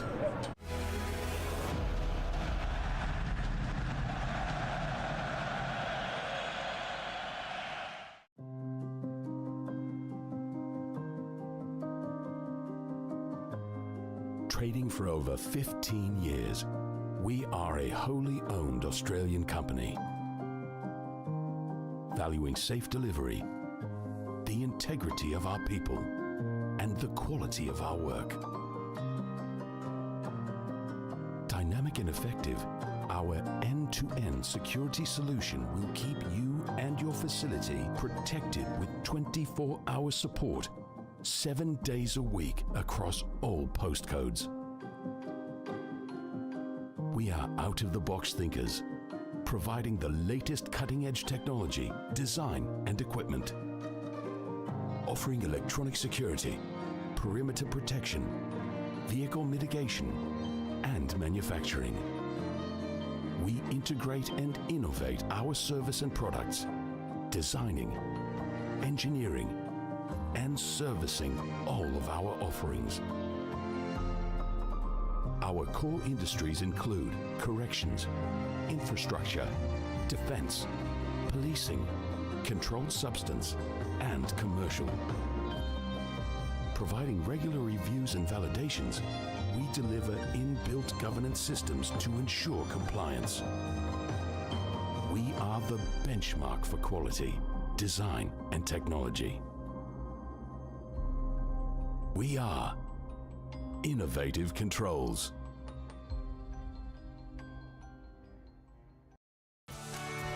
This program brought to you by IGA, where the locals matter.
good homemade, their own recipes, freshly baked.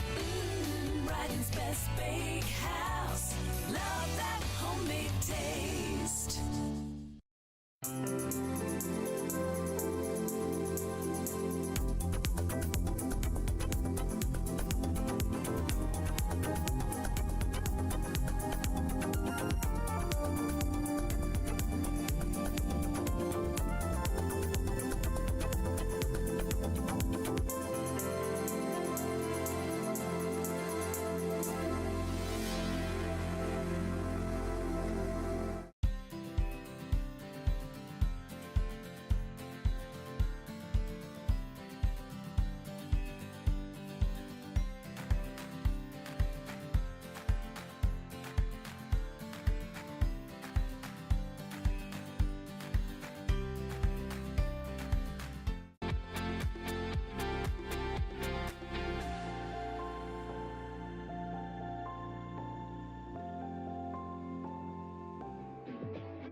So we're back here at North Hobart Oval for the conclusion. The last quarter, last 20 minutes of the game, the under-15 rep game between the Southern Tasmania Junior Football League in the red and the Mornington Peninsula Junior Football Club in the white. Well, I already noticed, I think, Alomes he was moved up just a bit. They've got to roll the dice here, Jazz, and get their big ball winners in and around the footy. And there's one of them, Barwick. He is a ripper. He needs to get the ball clear. He does so. Drives that ball in. Just went into a pack situation. That's the kick that I'd love to see to space. They get one goal here, the STJFL. They get belief. He's been held without it. And it's going to be a free kick and a shot on goal very early on to Talbot. If you can go back and put this one through, Jez, with only seconds on the board, it'll be crucial for the outcome of this game. It sure would be. This is they need a good start here. We need to get the first couple of goals, so then we can go into a dangerous position. That was good then. The Morning Peninsula boy just held on to him for just too long. You could see him grab the jumper. Bailey Talbot goes back, and he's put it through, Jez. With only seconds into this quarter, Talbot has gone back, and it was fascinating because I was down in the Mornington Peninsula huddle, and Coach Hudson said it's crucial that first 5 minutes, throw everything, throw the kitchen sink at this game, get the first goal, and then we can start to look at other aspects of the game. And look what's happened. STJFL get it. Coach Geeson will be absolutely thrilled at that, because now, conversely, one team will start to build belief from that brilliant clearance from Barwick, and the other team will start to think, oh, here they come. Talking of which, this young man here, Barwick, he's the Rolls Royce of this comp, gets it over to Bird. Bird just driving through, get your kick in, son. He does just very quickly. It evades one. If they can pick up, get the handball done. Gets across to the diminutive Martin, who is beset upon, and it'll be a ball up, but it is all hands on deck. Yeah, no, there I can see another STJFL player down over in the centre square there, so hopefully he's all right. And as the ball moves forward again. Yeah, it certainly does. Here's a chance. Quick Left foot kick. Goes a little bit wide. That was a bit of a kick in hope, and it's gone out of bounds. And from deep in defence, this can build up very, very quickly, the way these young fellas link up so quickly. I was talking to a couple of the parents of the Mornington Peninsula too. They were sort of suggesting that the boys looked in the first instant slightly intimidated at the size of the STJFL, and then they suddenly realised as that's a run down what was... Very good tackle there by Luke Bromfield. It was brilliant. All of a sudden they sort of, you turned around though, Jez, and you think, oh, okay, if they're bigger and stronger, we get on the outside and run. And haven't they done a great job at that? Yeah, we've seen a board before you come up, Hoppy, of Paul Hudson down there showed his board, and it had them all going to that one, to this pocket. So a lot of run. A lot of run, no doubt about that, mate. So it is 32-50. STJFL got the first goal. They're just trying to get themselves into the second. They're trying to get it out wide. Big scraggy play there, or head underneath it, looking to try and get a handball out, can't do so, given plenty of time, in traffic, was able to just steer the way through, comes down as far as Feehan. Here is Harvey Alomes. He feinted to go the big barrel and then just held that one back to the leading ladder. This is the area that's there dangerous. Oh, goes the quick handball, has a shot for goal, swinging back and then eases the other way. I think that was Ryder Jones, and one minor score. So much better here from the STJFL. Yeah, they've just got to find that one goal. They're looking dangerous and all that. We just need a full quarter of it. Yep. Also, Jez, I was having a chat to some of the staff on an STJFL perspective as that comes in by Alomes. Good kick. Kick it hard and low and see what happens here, Jez. Coming quickly back inside. Oh, gee whiz, that was unselfish, wasn't it? Very good, and that's nice to see. Yes, just got it down and got it back inside to Georgie Ribbon. Yeah, the thought was that it was apparent that they didn't have the leg speed to go with them. So again, it's fascinating how then you structure your team to what you have available to you.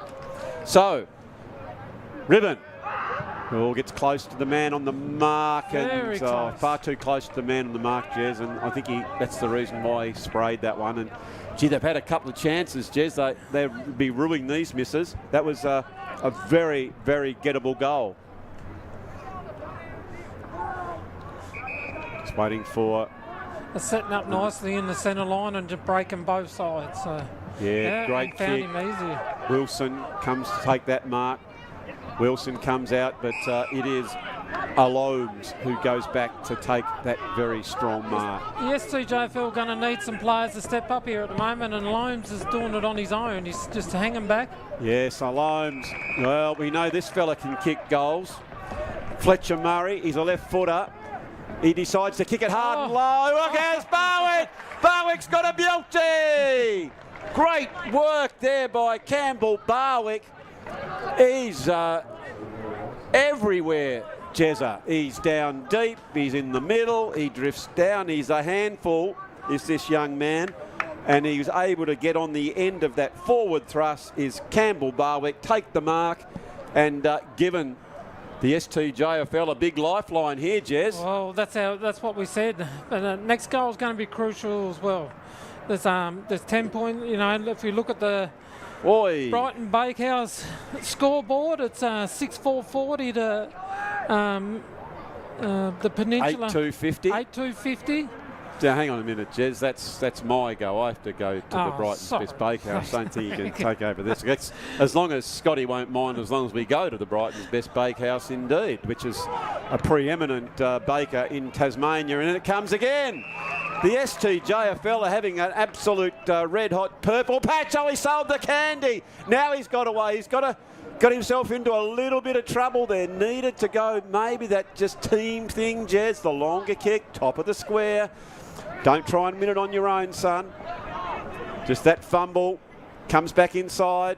Oh, that's gone out of bounds on the full. Oh, look at, I think that, is it Dunham who's run after that one quickly? Let's have a look. Left footer, right footer. Looking back inside.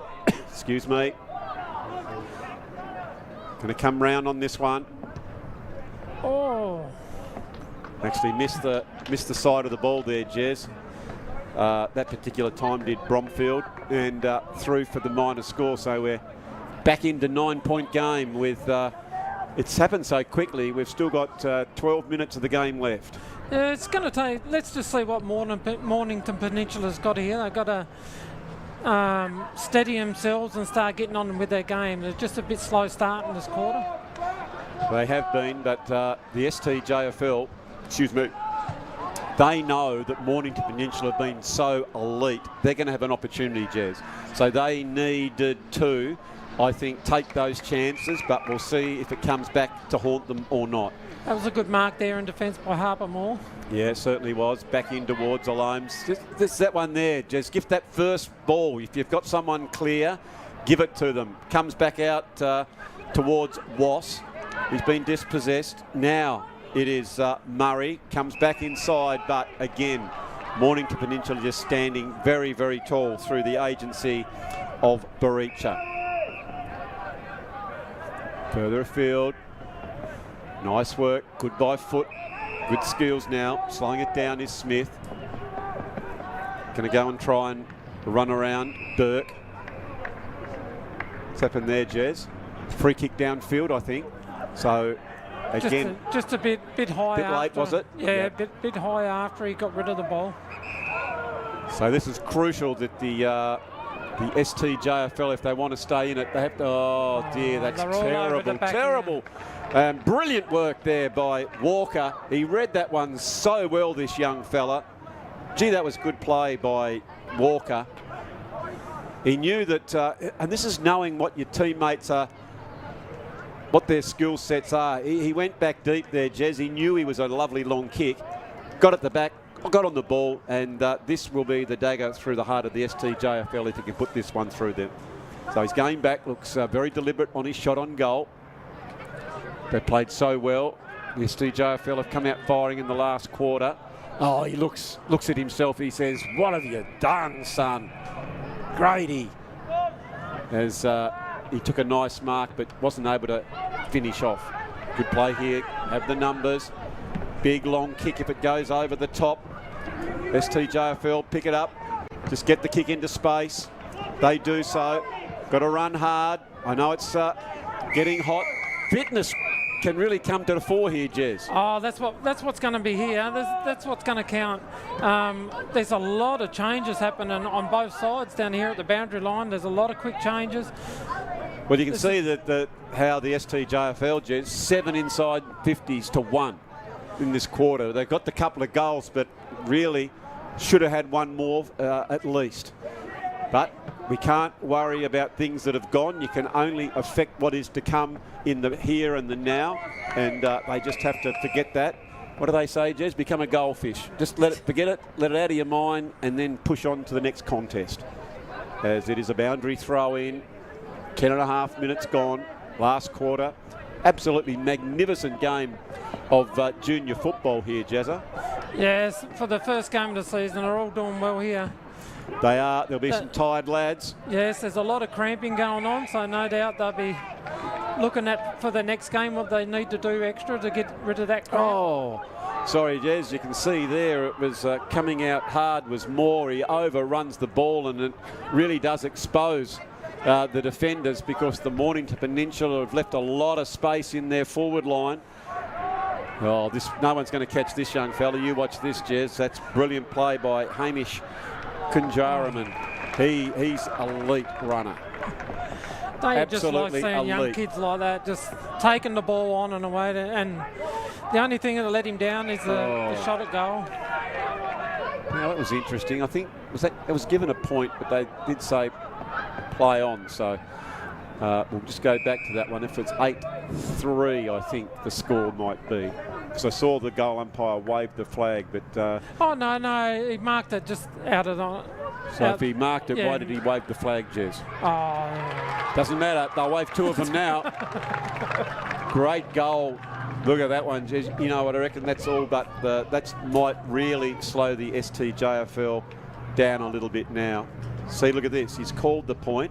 and now he's played on. So it Yes, certainly was. good pickup. Obviously, I was watching the game and the goal went by. Yeah, well, they just do call me Silver Fox, the old accurate one. But a lovely shot on goal there to Jess Stevens. Yeah, no, very Put on good. the check side there, Jez. I know you would have been a bit old school and gone the left footer, but the check side's the modern day way. So with 7 minutes to go, that was a very, very handy goal there to the Mornington Peninsula boys. It seems like everything that both teams are starting to settle now, and Morning Peninsula have come back into their game, what they've been playing all day. Oh. They had the chance there, the locals, but they dropped the onion. Now here's some space. Just steadying now. You felt like that surge, Jezza, was the big chance for the STJFL. They had a couple of, as I said to you before, I don't want to harp on it, they had a couple of shots that they missed. They had 7-1 inside 50, so had plenty of opportunity, and I think Coach Geeson will probably rue those couple of shots. We don't know. They still could win, but gee whiz. There's only so many chances. That's a quick kick in. Talking of being problematic, just a quick rush side and through for the minor score. See what happens now. Time's against them, Jez, so decision making will be crucial. Yeah, they just need to slow it down and take their time and just, just play the game. There's plenty of time still left in it. There certainly is. They're Again. Just making little mistakes like that See one again, there. just rush. But that's only good play by the Mornington Peninsula. They applying the pressure. Long kick. Good strong mark. Up before acceptances was the home team's Charlie Wright. And just judging that one to perfection was Fletcher Wilson. And Wilson will go back now and have a shot. See what lie in front of him. Nice and steady. Comes around. Good drop of the ball. Just gone to the near side and a minor score. Still really lovely conditions. The old water carriers they've been very, very busy. And again, in the haste to try and get them all moving very, very quickly, the STJFL have put that one over the boundary line. Hard and low was a good kick there by Grady Walker. Clever play that, Jez, because their players are a little bit slider. No use putting it up high. Kept it low and they ran into the space well, and Jamie Mackay has taken that mark.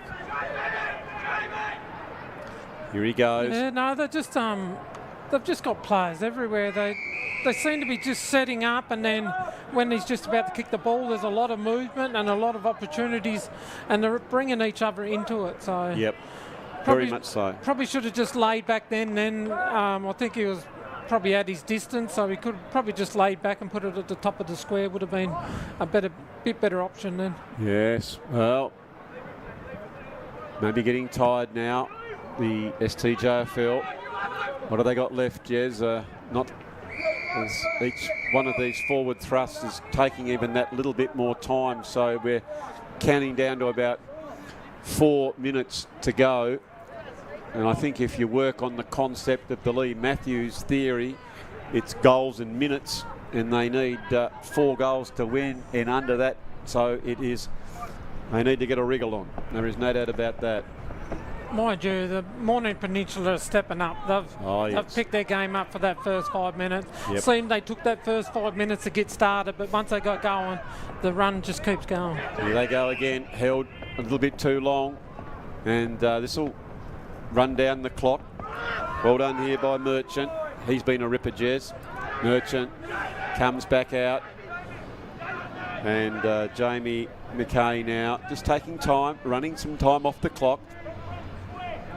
He's had a little bit of it today. It does take a fair bit of time to work out where he wants it. Yes, he's gone long.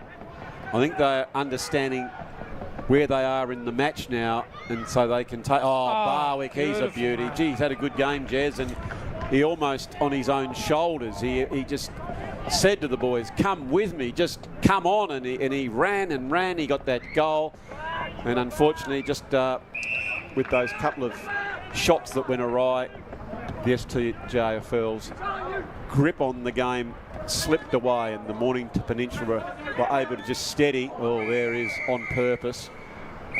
And the umpire says throw it in. Maybe she was just blindsided in that one, Jez. Yeah, I think the sun was in her eyes. Might have been. Sure. Something was in the old eyes, because I think if we see the Mood Food replay, there wasn't a lot of intent to keep it in the field of play, Jez. Very cagey play there by the Mornington Peninsula. Brilliant work by them. Here it comes. Great tap out there by Fian. Fian goes back inside. Charlie Wright takes the mark. Right, got numbers, they need to go, good pace, going to take everyone on here, oh, straight through the middle, and just forgot about the onion. Blake Burke there was coming through, just took that one too many. Here's a better kick, it's got to come over the back. STJFL mounting another assault at the ball. Good work keeping it in front is Jones, goes to get it again. Good hard tackle. Yeah, no, that was fair enough. It was into his back. Yeah, come over the top there, Jez. Not first to the ball. That particular occasion was Baricha. Again, it's very hard to suggest the best players for the Mornington Peninsula, because it's been such a great team effort by the visitors, hasn't it, Jez? Oh, it's got some ripping players. Very well spread. They're very well. They've structured well today, and they've just followed through. So, you know, they're going to have a very hard choice picking out of some of these. I know young Darcy's kicked all the goals, but he's been pretty quiet in this last quarter and a half. So there might be someone else stepping up. I know I've got my favourite player, Jez. I'll come to that at the end of the game, but it is STJFL trying to still mount the pressure, and it'll be another ball up. About 55 metres out from the STJFL goal.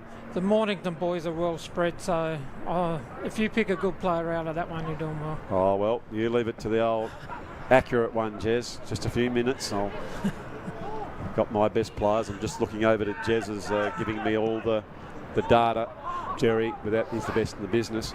Handball comes further over towards the wing. Picked it up was Georgie Ribbon. Tries to go back inside, but what about just things like that? Was great courage shown by Sebastian Coughlin there. Kept his eyes on the footy, Jez, where a lot of players might have sort of looked to see who's coming, but he was just transfixed on the ball.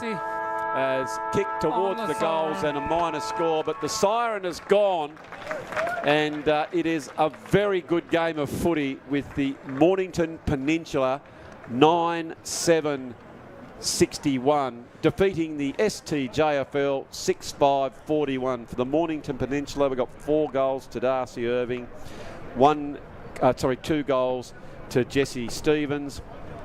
Ryan Menangio got 2 goals, and Jamie McKay got the single. For the STJFL, it was Fletcher Murray with 2, then Angus Dunham, Bailey Talbot, Campbell Barwick, and Ollie Linnell with singles. Jezza.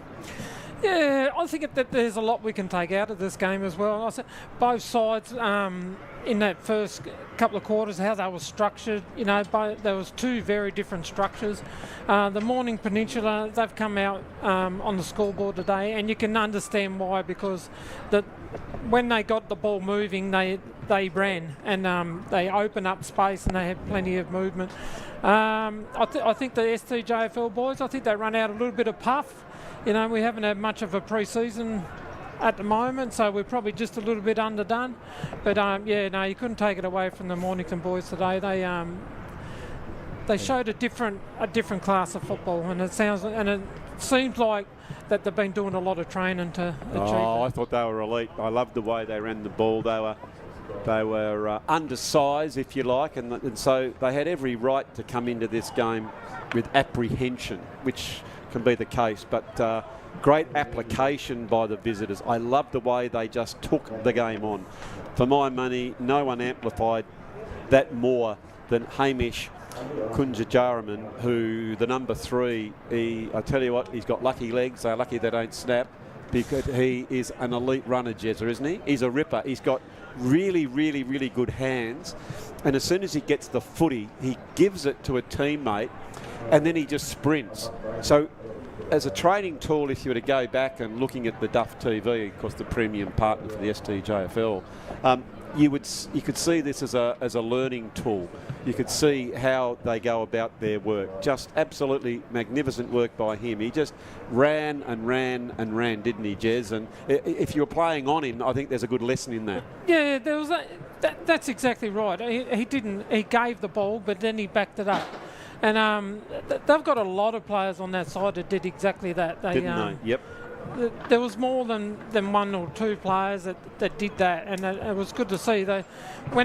When the ball was up in the STJFL end of the ground, there was no one in there 450, but as soon as the turnover was there, they was all running. They was all taking over, all running to get in position. And, that's a very fit team. So Yeah, I agree. For the STJFL, they had many good players. Some of them came in and out a bit, I would have thought, but the one for me that stood out was Campbell Barwick. I like the way he plays, Jez. He's kind of the modern day footballer because he gets the ball, he takes them on and he just keeps running. And what about his gut running when he got that goal? Because I think he started the play off sort of down in defence and then he kept running and running and running, and then he left his man eventually. He was on the end of it and he got the mark and kicked the goal and almost brought the STJFL back into it. Yeah, they had a few back there. Fletcher Murray up in the forward line, he showed promise. Harvey Alone's in the back line. Very good. He stood up there. Yep. In the third quarter, he was in the forward line, and then they put him back to the back line. So they've still got a lot of players coming through that team. So well, Jezza, as we going to sign off now, as we look at the boys. There is the doyen of STJFL football, the immaculately dressed Tony Gibson down there, just sort of... You reckon I had bad legs? Yeah, have a look at those. Chicken legs, the old champ, they call him. So well done there to Gibbo for one of the guys who's organising this. To all the mums and dads, parents and friends of the Mornington Peninsula who are watching the coverage, it's been our absolute joy here at Duff TV to bring you the broadcast, but of course we can't do it without the wonderful help of our valued partners. Innovative Controls, New Balance, Bowen's the Builder's Choice, Speak, Share, Bell Property, KS Sport, Night Sport, and Hip Pocket Workwear. So if you are on the Mornington Peninsula, please go and use those particular companies, because they're the ones who are putting their hard-earned into junior football, but the youth of of Victoria. And for our very dear friends here in the southern parts of Tasmania, of course, IGA, Jezza, I know where the locals matter. There's one up your way at Brighton, there's one down my way at Lauderdale. There's 88 stores right throughout the state. Bennett's Petroleum statewide, not only a wholesaler but a retailer of fuel, and beautiful fuel, nice and clean fuel. And Mood Food, it's the old-fashioned place there, because you go in and you get good service, they check your oil, they do all those hard things, and of course, Brighton's best bakehouse, where you can get your vanilla squares, your custard tarts, and of course AFL Tas. Now, Jezza, thank you so much for all your efforts in coming in today. We thank Rick very much for coming up from the Mornington Peninsula, the very wise dulcet tones of the STJFL President Jimmy Horn and Jerry there, and Duff Jr. and Duff Senior from afar. It is all from North Hobart Oval. We hope you've enjoyed the coverage. We absolutely look forward to the season that lay ahead, but that's all for today. Be safe, enjoy the long weekend, and don't forget to tune in on Monday when the Mornington Peninsula take on North Hobart Oval. But from the Peter Sharp Tower, the Silver Fox signing off for today.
Just he had got the ball, but he just didn't get his eyes up and just laid it on the boot, and that caused a turnover.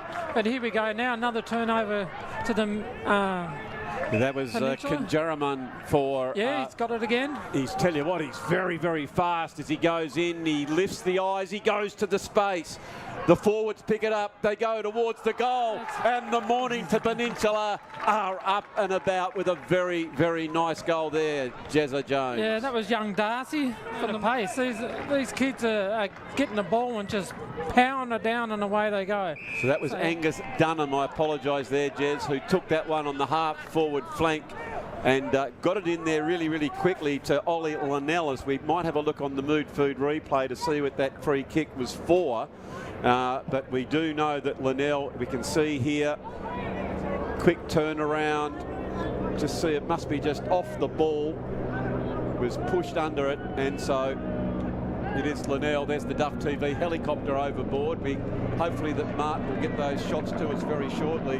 And Linnell, big strong play, and there goes Bird. Bird barrels that ball forward, and a strong mark taken by Atkin. Atkin comes inside, comes over the back. Here's a chance as they pick this one up, goes towards the goal, and as easy like just shelling peas has put that one through for a goal for the STJFL. And Surely have, but when they move. Everyone's running forward at the same time. So as we go forward now. Yes, it's an opportunity for the Mornington Peninsula, and it creates some space here. That's a clever kick towards the forward 50. Darcy Irving. Yes, it is Very indeed. good. Darcy Irving, whom we know can kick a goal from that first one, Jez. He's kicked his second. He's kicked his team's second. And space. That's the key, Jez, isn't it? Space. That's it. That was all that around at the 50-metre mark. Comes in. There's plenty of defenders to spoil the ball. They do it very, very well to the Mornington Peninsula, but that one's gone out very, very wide. They need to get it moving very quickly. Need to get the Dukes onto this one, and they have, so they're going to get a shot on goal, Jez. I'll tell you what, back when I used to play, Jez, there'd be one umpire trying to keep up. When I look out there now, I see a sea of yellow. There seems to be as many umpires as are in players. That's a beautiful, strong mark. Oh, sells the candy. Now comes in. That's as good as goal as you would want to see. Jezza Jones, magnificent work. That reminds me of you at your finest. Fletcher Murray taking the mark. He feinted to come inside, then goes back around and ran into the open goal. You wouldn't have seen me. Free kick went there, Jez, to Jack Christie. Christie further afield to Collins. Collins looks out wide. This is very, very promising from the Mornington Peninsula. It's the Dariki who ends up with the ball. Oh, here's a big chance. It's a left foot snap, which it's a goal! A little ounce of luck, and the Mornington Peninsula are just surging, Jezza. They are surging like all the waves are up on the Gold Coast. Beauty. Get one of them stingers, you don't know what's happening there. Yeah, no, exactly right. So it is. Mornington Peninsula. Go the shorter kick, good option. Comes off the back. Here is that space that we spoke about, Jezza. Oh, another one. And they are deadly, just like their coach, Paul Hudson. Dead-eye Dick around the goal, especially with inside the forward 50, and they have now found themselves with their noses in front. We'll have a look at that again on the Mood Food replay. Nice work. Quick snap towards the goal. It's going to go over the back, and now bounces back in play. Oh, look out. Bounce. Oh, there's the silky skills. And the evasiveness of Murray. He's magical, mercurical. What an effort on that. He is just so swift. I'll tell you what, he loves a goal, doesn't he? Oh, Fletcher Murray, how about that? Just, he reminds me of Cyril Rioli. He went right, he Look went at this. left, he went... I've got him. Gone. Look at that. He was gone for all money. That's the second time he's done that play. I reckon they'll have the iPads down there. Very dangerous. Comes back in, and a mark taken by Miaggio. Coming back inside. Here he is, Jez. Darcy Irving, he's got the score already. What's he got? He's got 4 goals, 1, I think, hasn't he? Or has he got 4 goals, 2? I think he's got the lot. He has, the young fella. Doing a very nice job down forward. Sorry, has he got the 3 goals? Sorry, that's what Jamie Mackay's got the 1. Here he goes again. Well, he certainly knows where the goals are, Jez. Yeah. As we can see now, this is... You won't get much straighter in front. No breeze to contend with. And that is a very good kick umpire for goal. doesn't move straight over his head. I'll tell you... How would you like to line up on him, Jez? When you mentioned the whip then, I thought a cattle prod down in my socks. Here we go. And get it over the back. They've got to be cautious again. Oh, there's a big chance. This time he provides the very nice shepherd. Unselfish stuff. And Naniango has put that one through for a goal. Ably shepherded by Darcy Irving doing the team things there, Jezza. And that's what it's all about. He's just done it. He's kicked a few himself today, Darcy, but he done it. They're working together as a team. And young Ryan, he picked the ball up. Did a great job. Yeah, he booted it.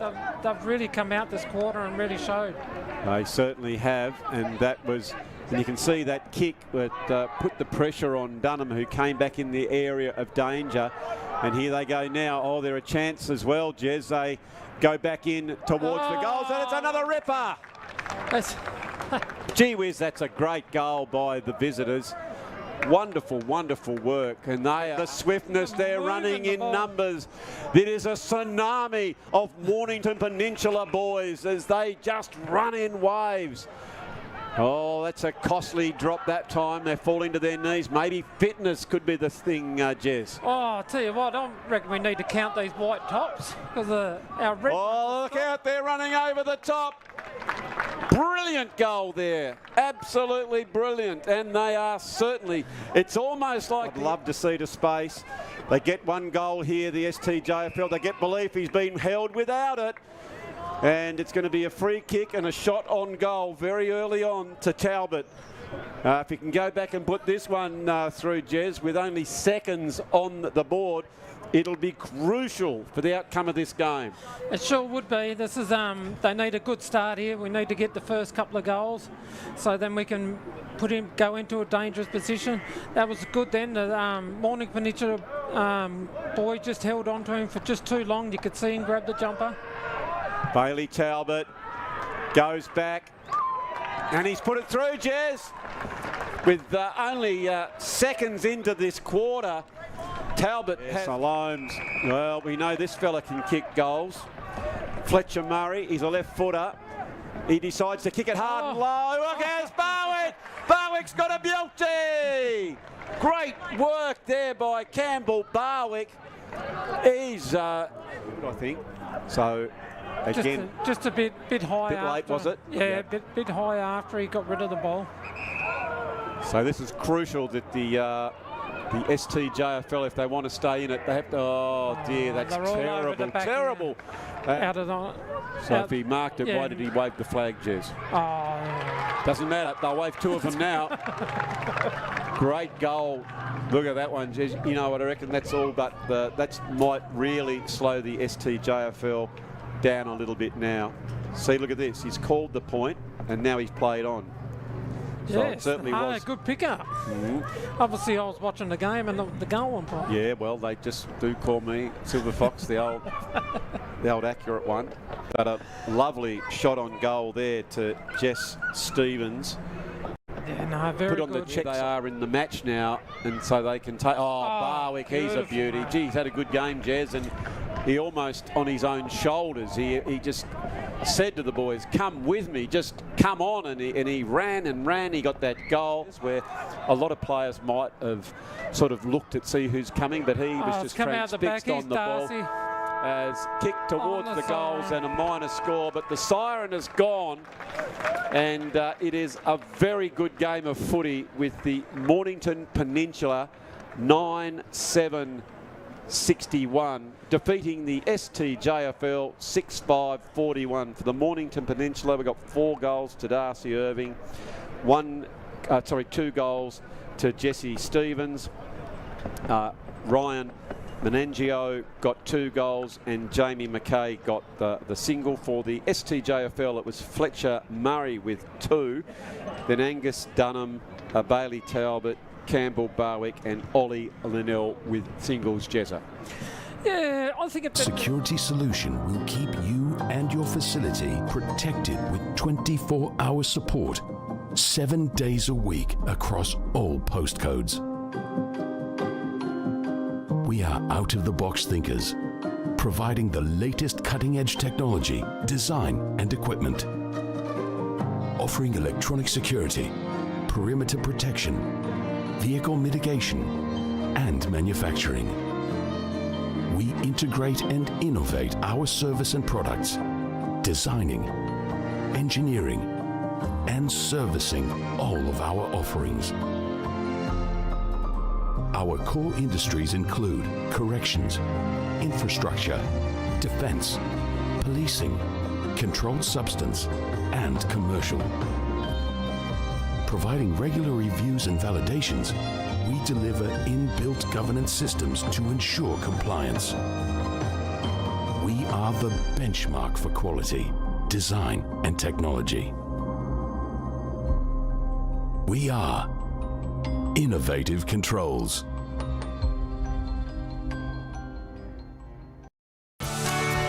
This program brought to you by IGA, where the locals matter.